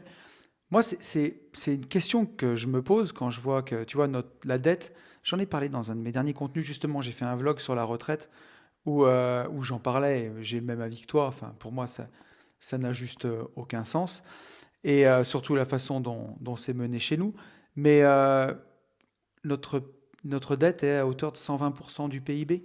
On a passé les 3 000 milliards d'euros de dette. Et c'est la première année cette année que l'intérêt de la dette est supérieur au coût de l'éducation en France. Sachant que l'éducation en France, ça coûte très cher parce que l'école est gratuite. Hein. Donc, il faut quand même mesurer la situation. Ça doit être... Après, les pourcentages, je ne les connais pas, mais les chiffres que je viens de donner sont les bons. Parce que, tu vois, alors, quand on en parle autour de nous, tu as des gens qui disent que finalement, ils vont t'expliquer que c'est qu'une écriture comptable, qu'on la déplacera puis qu'on la remboursera jamais. On a vu des pays quand même qui ont fait faillite. Hein. La Grèce. Ouais. L'Argentine. Oui. Et c'est des pays qui s'en sont encore... Heureusement qu'en Grèce, il y a le tourisme. Après, l'Argentine, c'est trop loin. J'ai surtout vu pas mal de films sur le sujet, tu vois. Mais j'ai l'impression que c'est un pays qui est encore pas remonté de tout ça. Alors, moi, je vais te répondre. Il y a deux choses. D'un côté, la dette d'État, il ne faut pas la voir comme une dette, comment dire, c'est pas comme la dette quand on parle, nous, de l'intelligence financière des particuliers, de toi, de moi, de nous, quoi. Ouais. Un État qui est endetté, c'est normal et c'est bien. C'est faux à dire. Le but d'un État, c'est d'arriver à zéro. Le problème de la dette française, c'est qu'elle est dans une ascension incontrôlable et incontrôlée de l'extérieur. Pour l'instant, il semblerait qu'il n'y a pas de problème puisqu'on est toujours noté AAA.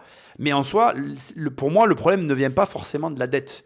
Pour moi, le problème de la dette française, il est lié aux services, aux impôts qu'on paye, aux services qu'on a derrière. C'est-à-dire que, Oui. voilà, d'un point de vue extérieur, les gens vont voir un pays endetté, mais tous les pays sont endettés. S'il y avait un financier avec nous, il te dirait qu'un État endetté, c'est normal en fait. Ouais, Voilà. c'est comme ça qu'on fait de la croissance aussi. Voilà, et puis c'est comme ça que ça marche en fait. Depuis que les pays ont arrêté d'adosser leur monnaie à l'étalon or, enfin à des systèmes monétaires classiques, le système de la dette est un système qui est partout pareil. D'ailleurs, c'est ce que j'explique dans le bouquin. J'essaye pas de donner des réponses, j'essaye de montrer des choses, mais je sais pas si tu as lu le passage, mais j'explique l'époque après la Seconde Guerre mondiale, l'Angleterre. Oui, je l'ai lu. Voilà, tu l'as lu. Celui-là. Elle a voulu reprendre les talons or parce qu'elle, justement, voulait sortir Oui. du système de la dette et du coup, elle s'est fait aspirer son or. Oui. Donc, dans un système où tous les pays sont endettés, tu peux même pas vouloir sortir de ce système. Tu dois juste essayer de le contrôler, sauf que nous, il n'est pas contrôlé et qu'en plus, on n'a pas le service en face. Mais bon, bref. Donc ça, c'est une chose à laquelle je pense, malheureusement, on doit vivre avec et on doit se dire, c'est un état de fait. La seule conséquence de ça, c'est que toi, moi et toutes les personnes qui vivent dans des pays endettés, on doit s'endetter. Oui. Ça, c'est une obligation. Parce que du coup, si tu ne t'endettes pas sur le système dans lequel on se trouve, ben quelque part, tu laisses de l'argent sur la table et moi, je le prends, cet argent.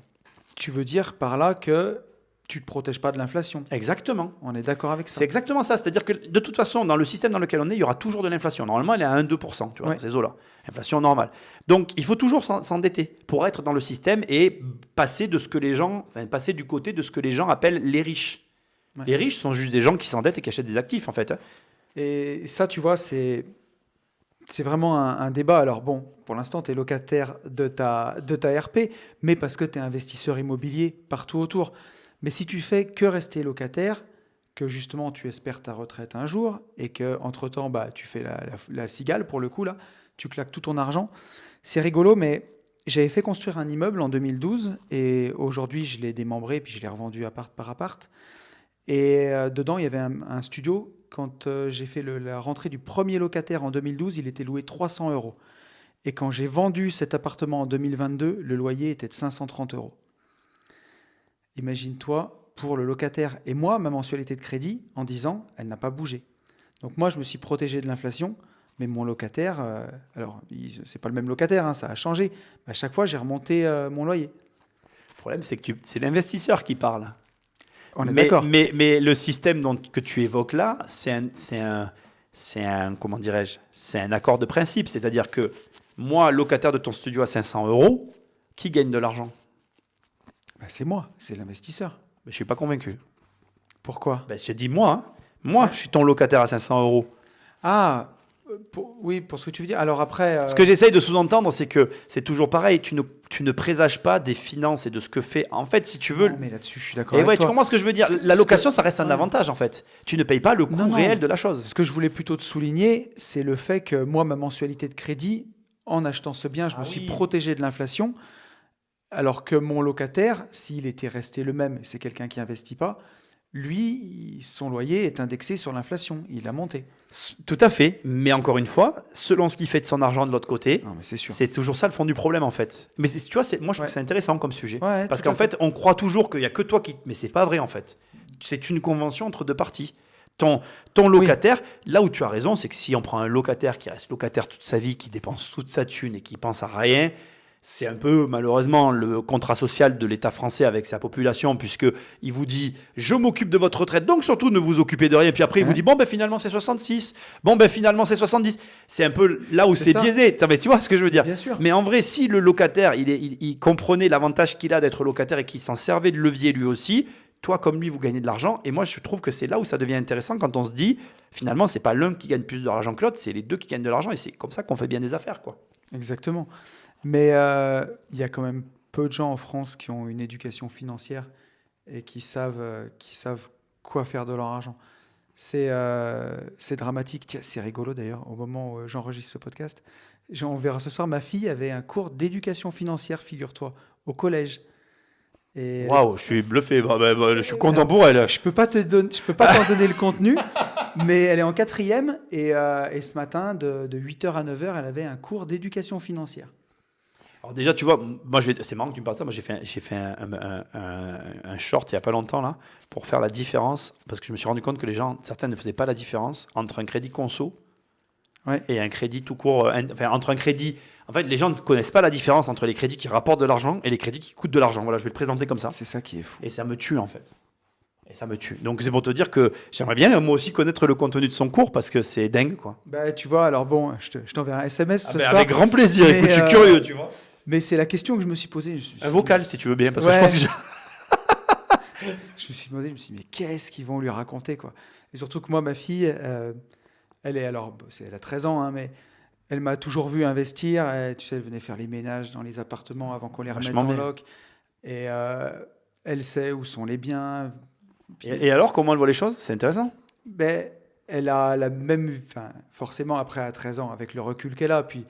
J'évite de leur parler de montant. Tu sais, je ne veux pas les angoisser non plus. Mais par contre, je leur explique tu vois, qu'on fait un crédit, que le locataire le rembourse, la façon dont ça fonctionne, où sont les entreprises, qu'est-ce que je fais dans chaque entreprise. Donc, elle a quand même sa vision de l'éducation financière. Elle investit déjà.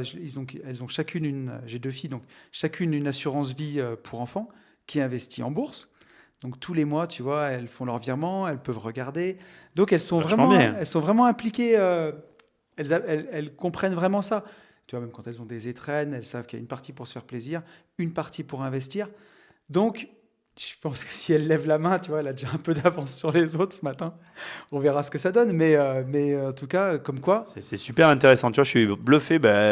Ça me fait plaisir parce que c'est nécessaire, quoi. C'est ce que je me dis. Alors après, on verra le contenu. Hein.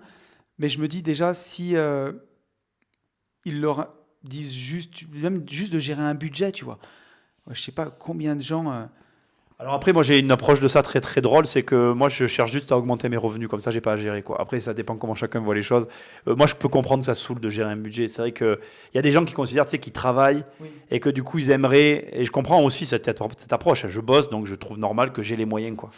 Mais tu vois, alors, je suis d'accord avec toi là-dessus, mais avant, donc, tu sais, j'étais chef d'entreprise.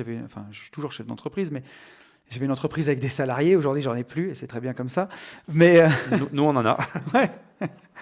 Je compatis. Non, Non, franchement, ça se passe super. Non, Alors, écoute, franchement, je suis super heureux, tu vois. Donc, j'ai pas de. Ouais, non. Mais moi, bon, j'étais un peu pessimiste avec ça. Mais si tu veux, j'avais à l'époque des salariés qui géraient très mal leur budget. Et moi, comme c'était déjà une cause qui était chère à mon cœur, pas mal de fois après le boulot, je dis, écoute, viens au bureau, on va regarder tes comptes. Donc, je leur mensualisais leurs impôts, par exemple. Je regardais le loyer qu'ils payaient. Je regardais le budget CLOP, le budget PMU, tu vois, parce qu'il y en avait pour qui c'était beaucoup. Et je leur disais, écoute, regarde avec ce que tu gagnes, tu me demandes une augmentation, on va faire un peu moins de PMU.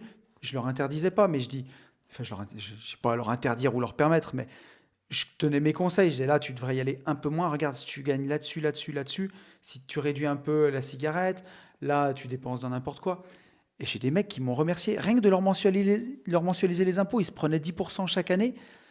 Et ensuite, je leur disais, tu vois, quand tu veux remplir ta baignoire, avant de mettre plus d'eau, il faut déjà boucher le fond pour moi. Et l'idée, c'était de leur dire, commence par bien gérer, parce que si tu veux plus d'argent, tu vas amplifier les conneries finalement, quoi. T'oublies un détail dans tout ce que tu viens de dire. Je te corrige avec tout ce que tu as dit. Mais il Ok, y a un détail, c'est que toi, tu avais des réussites que eux n'avaient pas.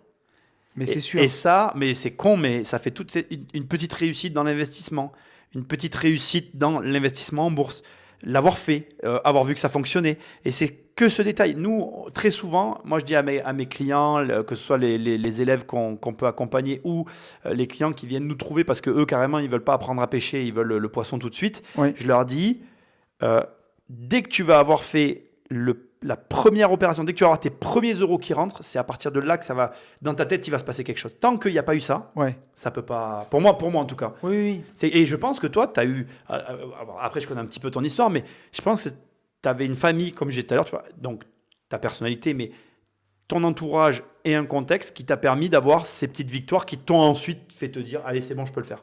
Non, mais c'est sûr. Ben, moi, je viens d'une famille d'entrepreneurs, donc ça te donne aussi pas un goût au risque, parce que... Ce qui est mon cas aussi. Hein. Moi, ma mère Oui, était entrepreneur. Je veux quand même dire, je ne suis pas différent de toi en fait. ouais, Hein. ouais. Moi, c'est pareil. Ma mère était entrepreneur. J'ai vu qu'elle avait pu le faire, donc je me suis dit, je peux le faire aussi, quoi.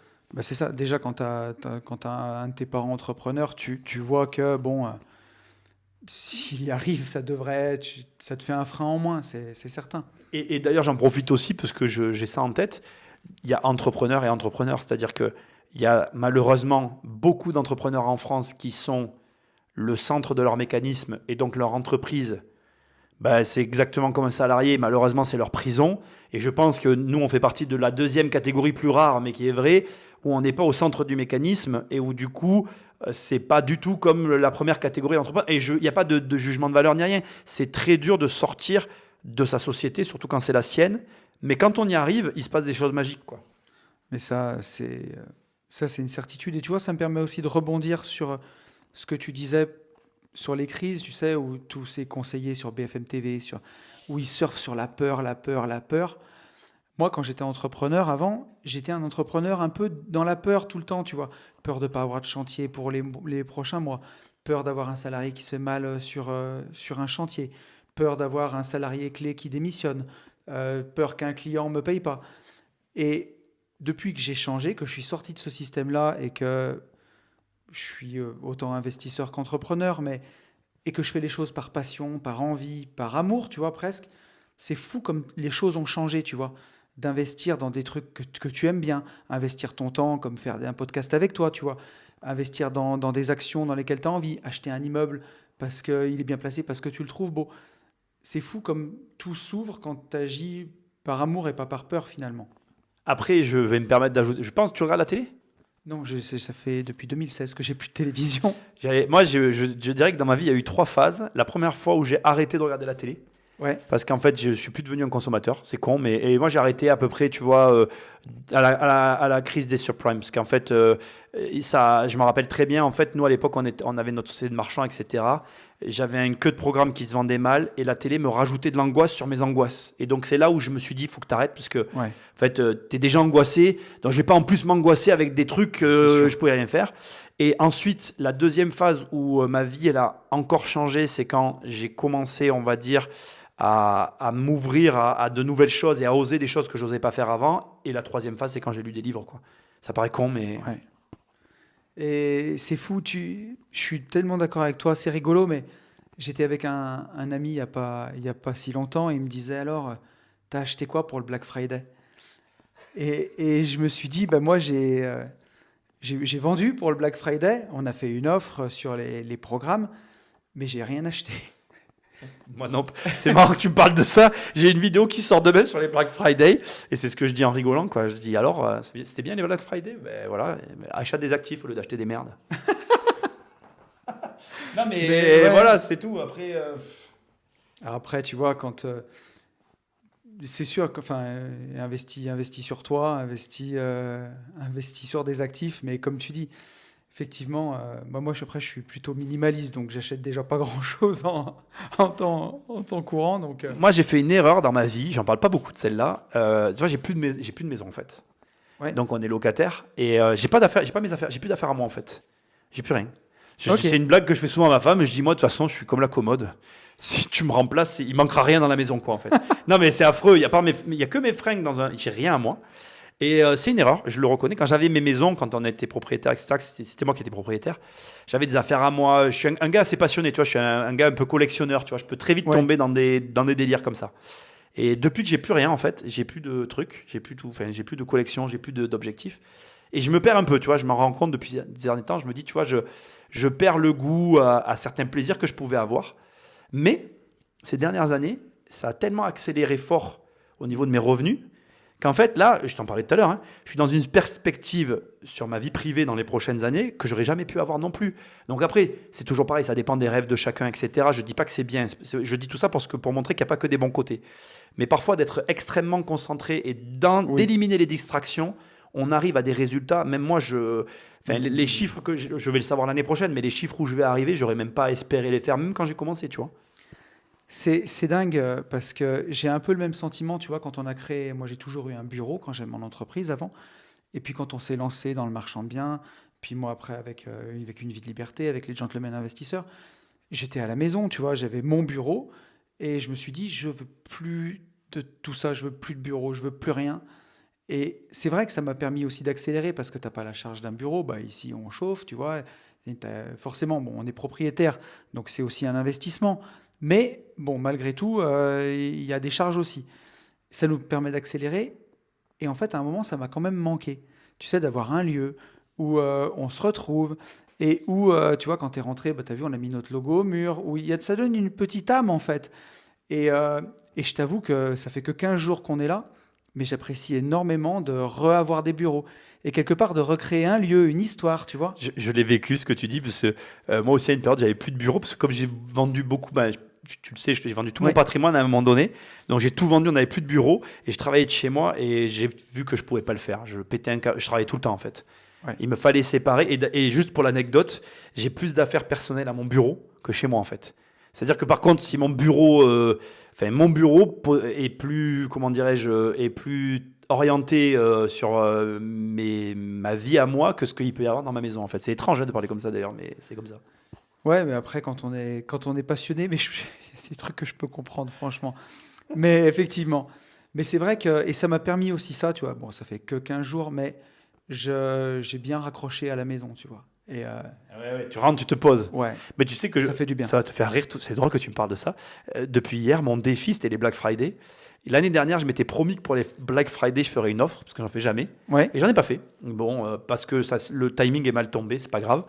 Et du coup, là, mon défi avant demain, c'est d'aller acheter un truc, tu vois. Et là, je tourne et je vire pour aller m'acheter. Je sais même pas. Donc, je suis là à me dire, qu'est-ce que tu vas t'acheter qui te fait plaisir. Alors, il y a plein. Alors, bon, voilà, moi, cette année, j'ai fait des beaux voyages et tout. J'ai pris beaucoup de vacances. Donc, je profite de la vie autrement qu'avant. Mais là, j'ai envie de m'acheter un truc, tu vois, que ça fait longtemps que je me suis pas payé, quoi. Donc, voilà. C'est mon défi de ce soir en rentrant, tu vois. bon, bah, c'est bien des fois. Ah, il faut savoir aussi se faire plaisir. Et oui, on fait tout Mais, ça pour ça. mais c'est un peu une déformation professionnelle de l'investisseur. Aujourd'hui, moi, ça va mieux, mais j'ai vraiment été jusqu'au boutiste. Mais c'est aussi comme ça que tu as des résultats, je crois, en vrai. Oui, et puis tu vois, moi, je suis content d'avoir été locataire parce que j'y croyais pas, moi, à cette phrase. Je fais partie de ceux qui auraient pu être pas contents de quelqu'un qui disait j'aurais jamais parlé comme ça si je l'avais pas vécu, tu vois. Et aujourd'hui, je suis embêté, comme je t'ai dit tout à l'heure, mais je suis content de l'avoir vécu parce que je peux vraiment aujourd'hui voilà, en parler en l'éprouvant au quotidien, quoi. Voir que vraiment le potentiel financier. Alors moi, il faut savoir que j'avais jamais de crédit sur mes résidences principales. J'ai jamais acheté mes résidences principales autrement que comme ça. Ok. Jamais. Parce que moi, j'ai un principe financier, c'est que ce que je consomme, je le paye. Voilà.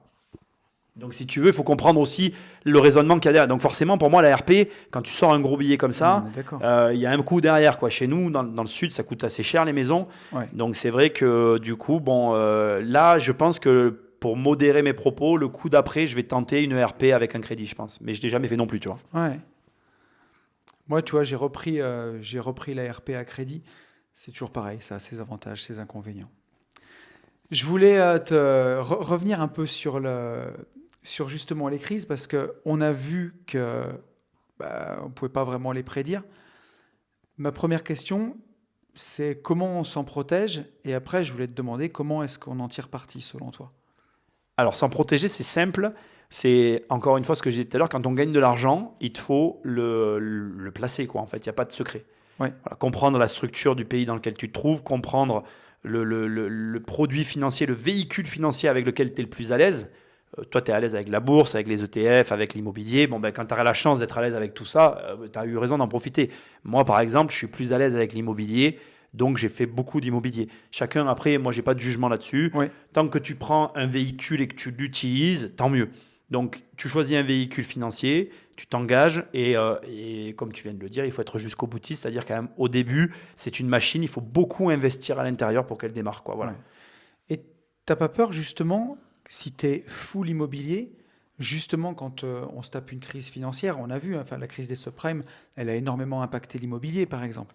Alors, est-ce que c'est une crise financière ou immobilière, la crise des subprimes, c'est à cause de prêts immobiliers pour des investisseurs, enfin, en tout cas Oui, des acquéreurs qui étaient ouais, pas ouais, fiables. moi, la crise des subprimes, je l'explique en disant que c'était une crise où la finance a gangréné l'immobilier, parce que c'est ça en fait. Oui, c'est ça. C'est les traders qui se sont mis à trader de l'immobilier en mode action plutôt qu'en mode, voilà, ils vendaient des crédits à tout le monde. Non, j'ai pas peur pour les full immobiliers. Je t'expliquais pourquoi, je l'ai écrit dans mon livre. Hein. J'ai appelé ça l'étalon immobilier. Moi, j'ai une vieille croyance aussi, j'aime pas échanger de l'argent contre rien. Ouais. J'aime bien quand je te donne de l'argent, tu vois, avoir quelque chose que je peux toucher.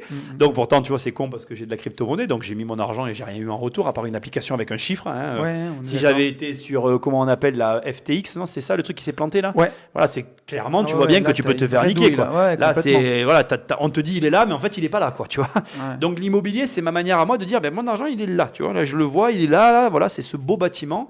Donc non, pour moi, aujourd'hui, l'immobilier, c'est aussi un peu la raison de ce bouquin. J'essaye de montrer que, en fait, les talons or, on nous l'a enlevé, mais il n'y a rien qui nous empêche à nous-mêmes de nous l'appliquer, quoi. Ouais. Moi, aujourd'hui, tu le sais, je l'explique dans le livre, je solde des crédits IMO, j'ai des biens sans crédit, j'ai ce que j'ai expliqué dans le livre, un amortisseur. Moi, aujourd'hui, d'ailleurs, il y a une page où je pose la question, je ne sais pas si tu l'as vu. Moi, si toute la valorisation, parce que je pense comme certains économistes, je pense que la dette, voilà, tu vois cette page. Ouais. Tu l'avais vu cette page ? Je l'ai vu, ouais. Aujourd'hui, si toute l'économie s'arrête, continuez-vous à gagner de l'argent. Si l'économie chute de 50%, que va-t-il rester de vos actifs ? Et en l'état, combien reste-t-il sur vos comptes ? Je pense ça, moi. Je pense que le système de la dette dans lequel on est fait que tous les actifs que tu as dehors, ils sont au moins surévalués de 50%. Ouais. Donc, je pars du principe que je veux tout le temps, en tout cas, minimiser ma situation financière. Il faut que je n'ai pas plus de 50% de dette. Moi, je suis plutôt en dessous. Hein. Je suis plutôt endetté à 30% que...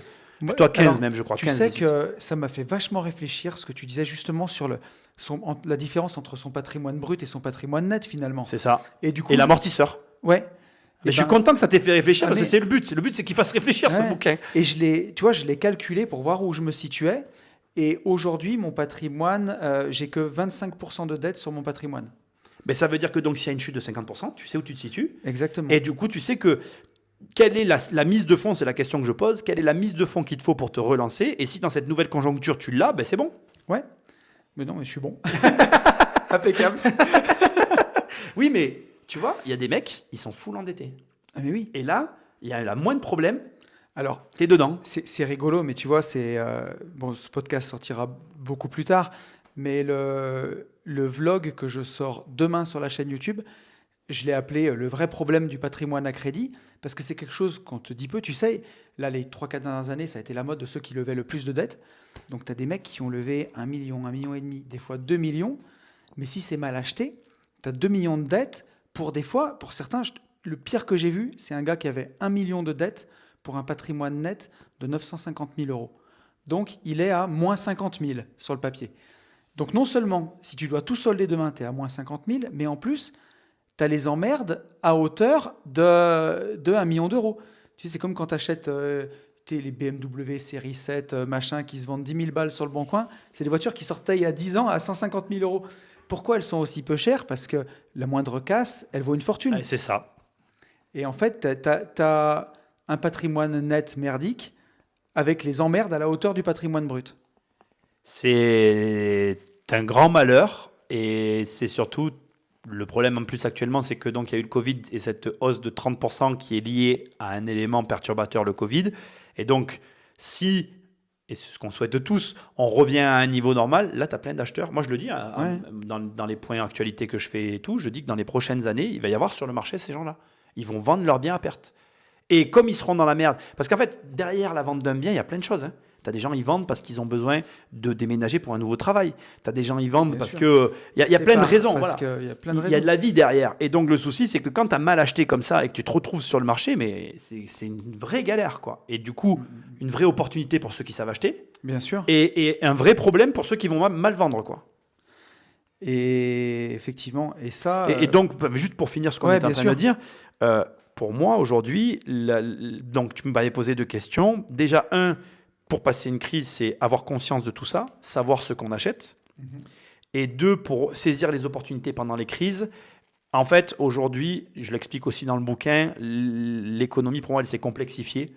On pourrait parler, ne serait-ce qu'en parlant comme ça, regarde, il y a le monde d'Internet. Aujourd'hui, on pourrait déjà parler de ça. Tu as Ouais. Internet d'un côté, puis tu as le monde réel de l'autre.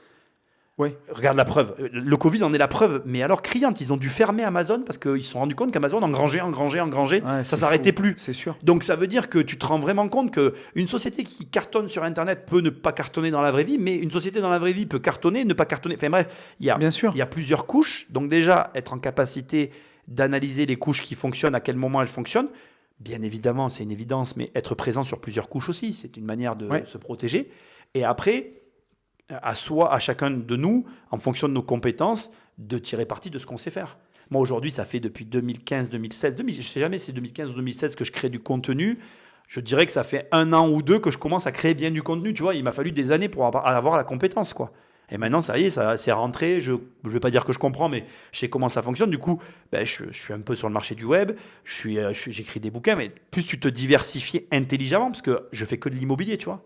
Pour moi, c'est que de l'immobilier. Oui, tout à fait. Voilà. Moi, regarde, on revient à l'école de tout à l'heure. C'est le défaut de l'école. L'école, ils nous disent quoi? Spécialise-toi, qu'est-ce que tu vas faire comme travail? Et en fait, moi, quand j'étais jeune, je ne savais pas écrire. Mes profs, ils se foutaient de ma gueule quand je disais que je voulais être écrivain. Mais finalement, j'écris des livres sur l'immobilier, ça marche. Tu peux écrire des Bien livres sûr. sur n'importe quoi, en fait. Donc, il suffit que tu aies juste la compréhension de te dire, il n'y a rien qui est impossible. Je fais les choses en fonction de mes compétences. J'améliore. Moi, par contre, je suis très exclusif. J'améliore ma compétence. Et ça, tu vois, c'est... Si tu prends l'époque de... Enfin, moi, je prends l'époque de mes parents. Tu vois, mon père a fait le même métier toute sa vie. Moi, j'en suis déjà à 2 métiers. Pourquoi tu dis 2 métiers? J'étais entrepreneur de travaux publics et derrière, je me trouve dans l'IMO. Moi, je trouve que tu fais le même métier. Oui, je suis entrepreneur, si tu veux. Non, je trouve que tu es dans l'immobilier. Quand je lis ton bouquin, oui. et que je vois que tu expliques que tu faisais des. Finalement, justement. Je suis désolé, je suis pas d'accord. Au début de la chaîne de l'immobilier. Oui, mais justement, oui. je trouve que c'est ce que les gens ne comprennent pas. C'est qu'ils doivent rester dans la même. C'est ta force. Ouais, ça c'est sûr. Alors, par contre, c'est ce que j'allais te dire, tu vois. Là où je te rejoins, c'est de capitaliser là où tu es bon, tu vois. À l'école, on t'explique un peu ça, d'améliorer tes points faibles. On dit, mais non, mais si ça, tu as compris, laisse tomber. Fais ce que tu n'as pas compris. Et alors que des fois, on devrait te dire, non, mais tu es bon là-dedans. Mais vas-y à fond, quoi. Appuie jusqu'à ce que tu casses le bouton, quoi. Exactement. Et surtout, comme je le dis moi aussi, j'ajouterais juste à ça, dans un domaine, il y a plein de domaines. Les gens s'enferment, en fait. Ils sont, je sais pas moi, fraiseurs ou tourneurs, je sais pas comment il faut dire. Enfin, ils font un métier, mais ils se disent pas qu'ils peuvent écrire un livre sur le sujet, tu vois. Bien sûr. Ça, c'est fou parce que ce qu'a permis Internet, justement, Des fois, je m'amuse, tu sais, à regarder les chaînes YouTube de niche qu'il y a. Et il y a une chaîne YouTube, un gars qui a presque 600 000 abonnés, c'est une chaîne YouTube de soudure. Ça m'étonne pas. Et le gars, il t'explique comment souder dans l'eau, comment souder en hauteur. Enfin, je me moque pas du tout parce qu'il y a plein de gens qui ont besoin de ça. Et il y a une communauté autour de la soudure. Mais attends, J'aurais jamais cru ça. Mais non, mais moi je comprends très bien. Et je pense que, indépendamment du fait que Internet soit fascinant de ce côté-là, je pense que dans toute activité, il y a un potentiel de développement que la plupart des gens n'exploitent pas parce qu'ils s'arrêtent avant la fin. Moi, combien j'ai de copains, on a 40 ans passés tous les deux, combien j'ai de copains qui ont fait une crise de la quarantaine, et quel est le réflexe? Je change tout. C'est la pire des erreurs pour moi. Ouais. Change rien en fait. Garde le même métier, change juste ton organisation, change juste ce qui te fait chier quoi. En fait, c'est pas très dur quoi au final. Mais bon, le réflexe c'est ça me gonfle, j'envoie tout en l'air quoi. Ouais, t'as pas tort. C'était Steve Jobs qui disait connecting the dots, tu vois, relier les points de ce que tu as fait dans ta vie pour arriver à l'utiliser finalement. Mais c'est ce que je dis dans la crise. Je le dis dans le bouquin. Je dis, c'est pas parce que le monde est en crise que toi tu dois être en crise et inversement. En vérité, ta vie, elle te permet normalement. Moi, je dis toujours à ma fille, je dis toujours, tu sais ce que c'est le secret du bonheur, c'est de faire avec ce que tu as. Voilà, c'est tout. Ce que tu as, c'est le bonheur. Et le bonheur, d'ailleurs, ça me fait rire, le bonheur, c'est juste de se dire, à un moment donné dans la journée, je suis heureux. Moi, très souvent, je regarde ma fille, ma femme, et je me dis, bah, je suis heureux là. Et c'est tout, je suis heureux, c'est tout, ça tient qu'à ça. Tu vois, c'est ce qu'on va arriver à la conclusion du podcast, mais c'est un peu ce que j'ai ressenti. Alors, j'ai pas lu le livre en entier, c'est ce que je te disais. J'ai pas eu le temps, tu m'en voudras pas. Mais t'inquiète pas, mais je t'en veux pas. J'en ai lu vraiment au moins un bon tiers et surtout toute ta partie à la conclusion avec tous les conseils à la fin. Et dans le livre, j'ai l'impression que finalement, on ouvre, ce que je te disais, un peu beaucoup de portes pour au final les refermer. Et en fait, le bouquin, c'est pour dire mise sur toi finalement. Ah oui, c'est exactement ça. C'est exactement ça. C'est tu es ton meilleur conseiller financier. N'écoute pas le bruit, parce qu'il y en a beaucoup. Et Oui. tu le vois avec la psychologie au début, que en fait, Complètement. on est bourré de biais cognitifs. Et en fait, on suit le troupeau. D'ailleurs, moi, je vais te dire un truc. Hein. Le Bitcoin, je vais te dire un truc qui va peut-être choquer tout le monde. Tu sais pourquoi je crois qu'il va être à 100 000 euros un jour? Non, Parce que tout le monde dit qu'il va être à 100 000 euros. c'est pas C'est bête. la seule raison, en fait. Ouais, Il n'a c'est pas sûr. de raison de l'être, peut-être, mais comme tout le monde est tellement là, ça va arriver, et que finalement, tout le monde finit par y aller, ça finira par arriver, c'est tout. Ce à quoi tu crois, ça finit par arriver. Et comme tout le monde y Ouais. croit collectivement, bon, ben, ma foi, va à 100 000 euros, qu'est-ce que tu veux que je te dise? Ça se fait plaisir à des gens. Ouais, je suis d'accord avec toi. Moi, c'est toujours ce que j'ai ressenti. Tu vois, aujourd'hui, moi, j'ai l'impression que quoi qu'il se passe, je m'en sortirai toujours. Tu vois, une façon de me protéger à ma façon, c'est de me dire, tu vois, moi, chaque fois que je sors de chez le notaire, que j'ai 100 000 euros de crédit sur la tête, je veux que ce que j'ai acheté vaille tout de suite, là, dès que je sors, au moins 130 000. Et je me dis, c'est ma façon de me protéger déjà. D'avoir un peu d'argent en bourse, d'avoir un peu d'argent en crypto, de me dire si demain il se passe quoi que ce soit, bah dans le pire des cas, au pire, je peux prendre ma voiture, franchir une frontière et je peux redémarrer une vie ou faire quelque chose, j'ai un peu de crypto. Et là, je pousse le truc, mais tu peux pas contrôler ce qui va se passer de toute façon. La seule chose que tu peux contrôler, c'est qu'est-ce que tu décides de faire avec les cartes que tu as maintenant. C'est comme les gens qui regardent tous les jours la météo, tu vois. Qui me dit, moi, beaucoup de gens de mon entourage ne me comprennent pas parce que je regarde pas les infos, je regarde rien en fait. Mais je leur dis, tout ce que vous regardez, ça n'a aucun sens. Je dis le matin, j'ouvre les fenêtres et je la vois la météo. J'ai pas besoin de la regarder à la télé, un truc qu'ils essayent de nous expliquer comment ça va se passer et que eux-mêmes ne savent pas comment ça va se passer. Je pense qu'à un moment donné, on se pollue l'esprit pour des choses qui ont aucun sens et à l'inverse, on se prend la tête pour des choses sur lesquelles on ne devrait pas. Et c'est dingue en fait. On vit une époque. Moi en tout cas, j'ai trouvé mon équilibre. Ça se passe très bien comme ça. Après, je sais qu'il y a des gens que ça peut angoisser de ne pas savoir comment la météo sera demain. Mais moi, je sais que j'en ai pas besoin et que je fais avec, quoi, en fait. Et que je pense que Mais je pense qu'on partage ce point de vue-là. C'est-à-dire que tu as une faculté d'adaptation que tu connais, qui est la tienne. Moi, j'ai ma faculté d'adaptation que je connais, qui est la mienne. Et à partir de là, une fois que tu sais ce que tu es capable de faire, comment, etc., bah, tu sais que tu le feras partout. D'ailleurs, quand je te dis que je vais investir à l'étranger, pourquoi? Parce que je pense aujourd'hui, en 20 ans d'immobilier, que je comprends comment ça marche. Et que comme de toute façon, ça marche partout pareil, Ouais. à un détail près, bah, si je le fais en France, je le ferai dans un autre pays, quoi. Bien sûr, au final, c'est comme dans toute entreprise. Quand si tu dois miser sur une start-up, au final, tu mises sur des gens, de toute façon, c'est sûr. Exactement. Et là, tu mises sur toi. Bon, écoute, c'était super intéressant, Nico. Je regarde un peu mes notes parce que Je comprends. il y avait une ou deux choses dont je voulais te parler. Ouais, il y avait une phrase qui était intéressante, si on pouvait juste revenir là-dessus, parce que je trouve que ça résume, et que tu avais écrit, les crises révèlent notre situation financière dans le meilleur comme dans le pire. Et finalement, j'en reviens un peu à ma stratégie, tu vois, qu'il y a eu pendant la crise Covid que j'avais fait ou que j'avais appliqué. Bah, voilà, le monde s'est pas arrêté de tourner. Aujourd'hui, bah, les taux sont remontés, les biens immobiliers, je pense que ma fiche patrimoine, tu vois, si je la remettais à jour, je pense que mon patrimoine immobilier a pris une petite claque. Est-ce que pour autant je suis en train de rédiger précipitamment des annonces pour le mettre sur le bon coin? Pas du tout. Mes loyers, ils tombent toujours. Et au final, quand tu prépares bien les choses, bon ben, C'est exactement ça. Si tu n'as pas d'argent avant une crise, ben la crise fera que tu as juste encore moins d'argent. ouais, Si tu as de l'argent avant une crise, ben tu auras de l'argent.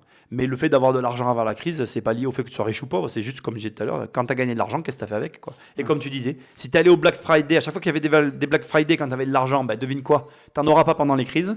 Et si pendant les Black Friday, ben, tu t'es un petit peu dit, bon, allez, cette année, je vais essayer d'acheter un appart, ben, tu auras Ouais, plus d'argent pendant les crises. on est d'accord. Bah écoute, franchement, merci à toi, Nico. C'était un super podcast. J'étais Ouais. Et ben, merci de m'avoir invité. ravi de le faire avec toi. Où est-ce que nos auditeurs peuvent te retrouver? Oh bah, il tape Nicolas Popovic ou Immobilier Compagnie, l'un ou l'autre, sur Internet et ils tomberont sur moi d'une manière ou d'une autre. Bon, merci encore, Nico, et à très vite. Allez, merci. Salut. Au revoir. Et je vous retrouve. Voilà, j'espère que le podcast vous aura plu. Ça fait un joli épisode de Noël qu'on peut écouter en préparant la dinde pour les derniers moments avant Noël. Moi, j'ai beaucoup aimé faire ce podcast avec Nico. On a passé un excellent moment. J'espère qu'il vous plaira. Si vous voulez en savoir plus et que le livre vous intéresse, vous avez le lien dans la description. N'hésitez pas. Quant à moi, je vous retrouve dans 15 jours. Merci encore d'avoir écouté ce podcast. Et d'ici là, je vous souhaite le meilleur et vous le savez, je vous souhaite par-dessus tout de vivre libre.